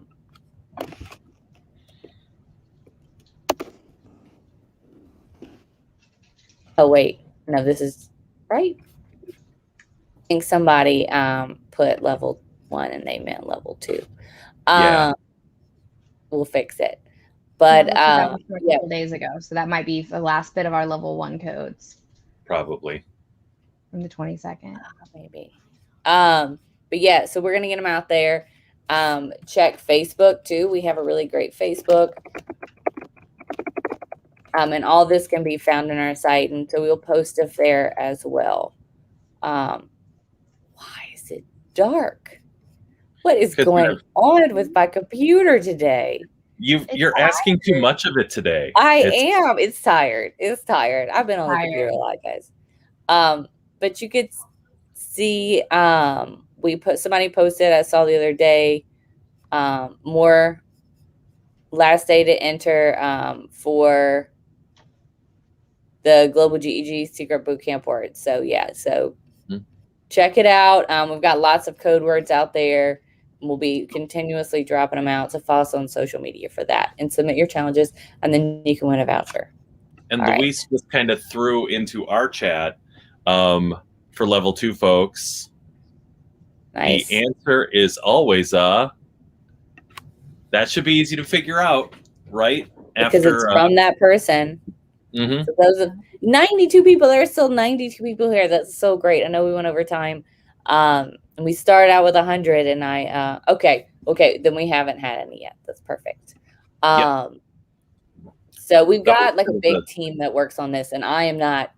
That is I haven't been on the leaderboard because they've been doing such a good job.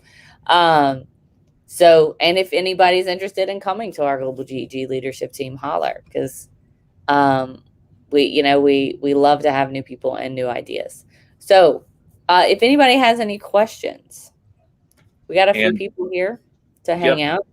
There were a couple questions. People keep saying no level 2 codes yet. Like you said, they haven't gone out yet.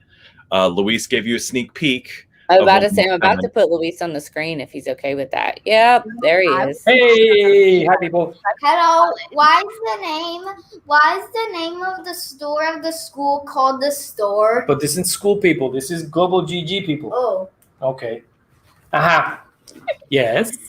How's your kid not know us by now? My kid knows. She knows Luis. He does, but you know, there's other priorities. Yeah.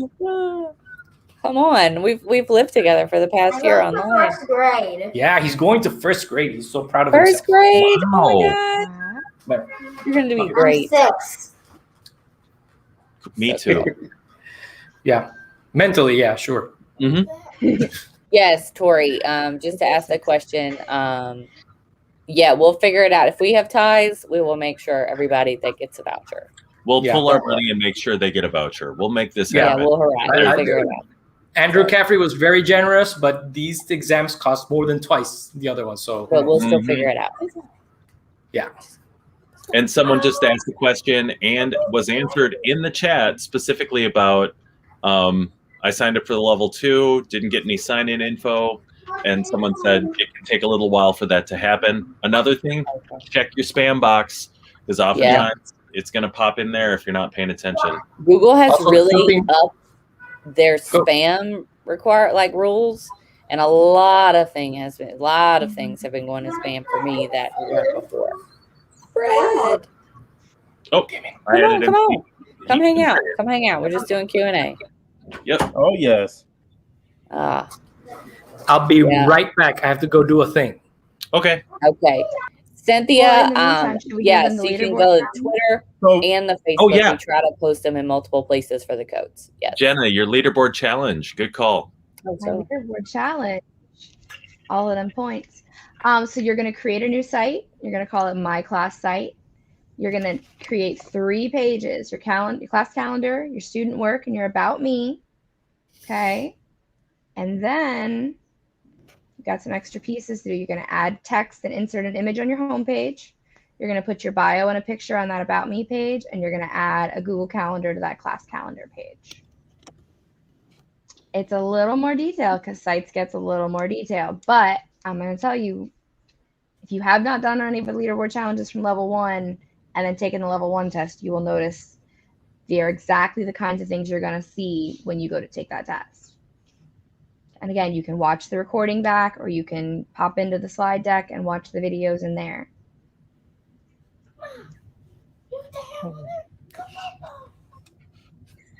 That's right. My daughter got excited because they had Columbo on Apple TV. I wanted Like to the make a old quick Columbo? mention. Oh, that's cool.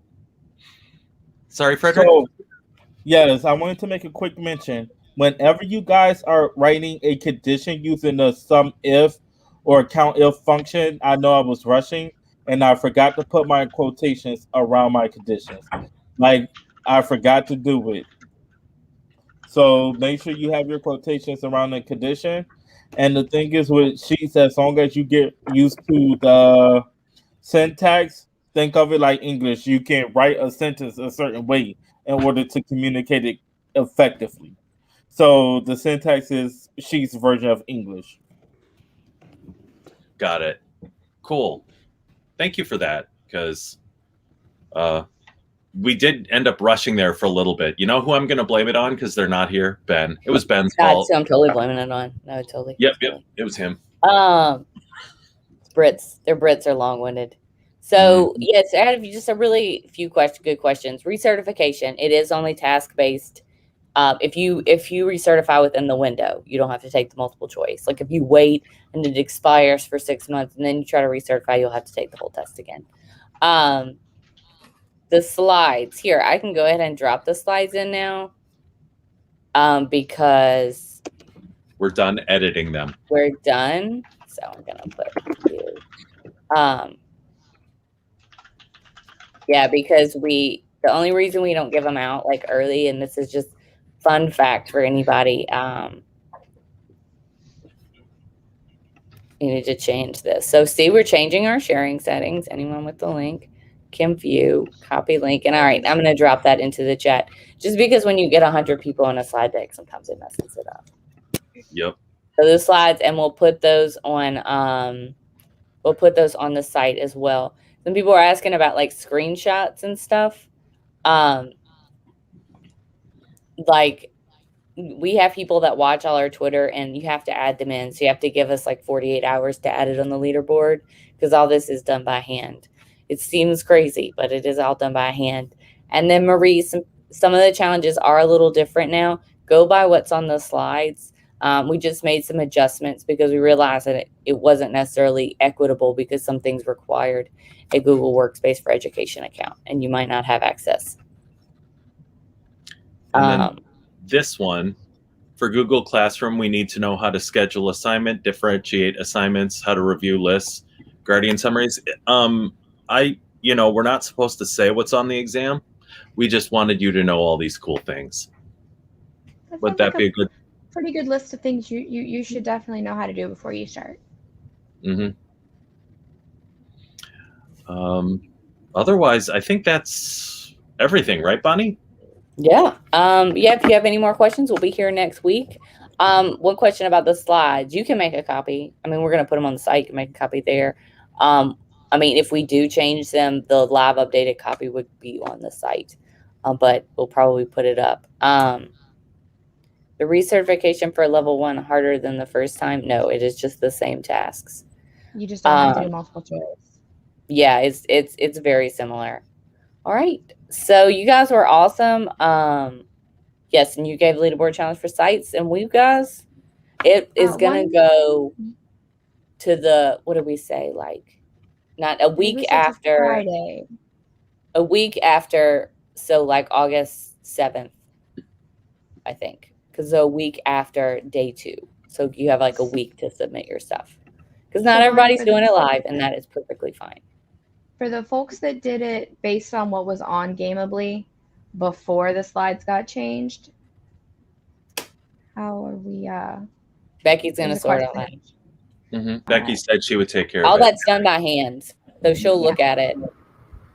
Thanks to Becky Lim. Shout out to her on Twitter, because she does all this by hand, which is insane. Mm-hmm. So, and I say that she said she would do it because she's not here to say otherwise. But typically she is the one who does all of it. So. I tagged She's her. a machine. She is. She is. She's super organized. And if you It used did to be that we could award points and take them away willy-nilly, which was fun. Yeah, last year we had to change that. That was not a good plan. It went awry. But thank you guys so much. I'm going to end this broadcast, and we will see you same time next week. Woo! All right.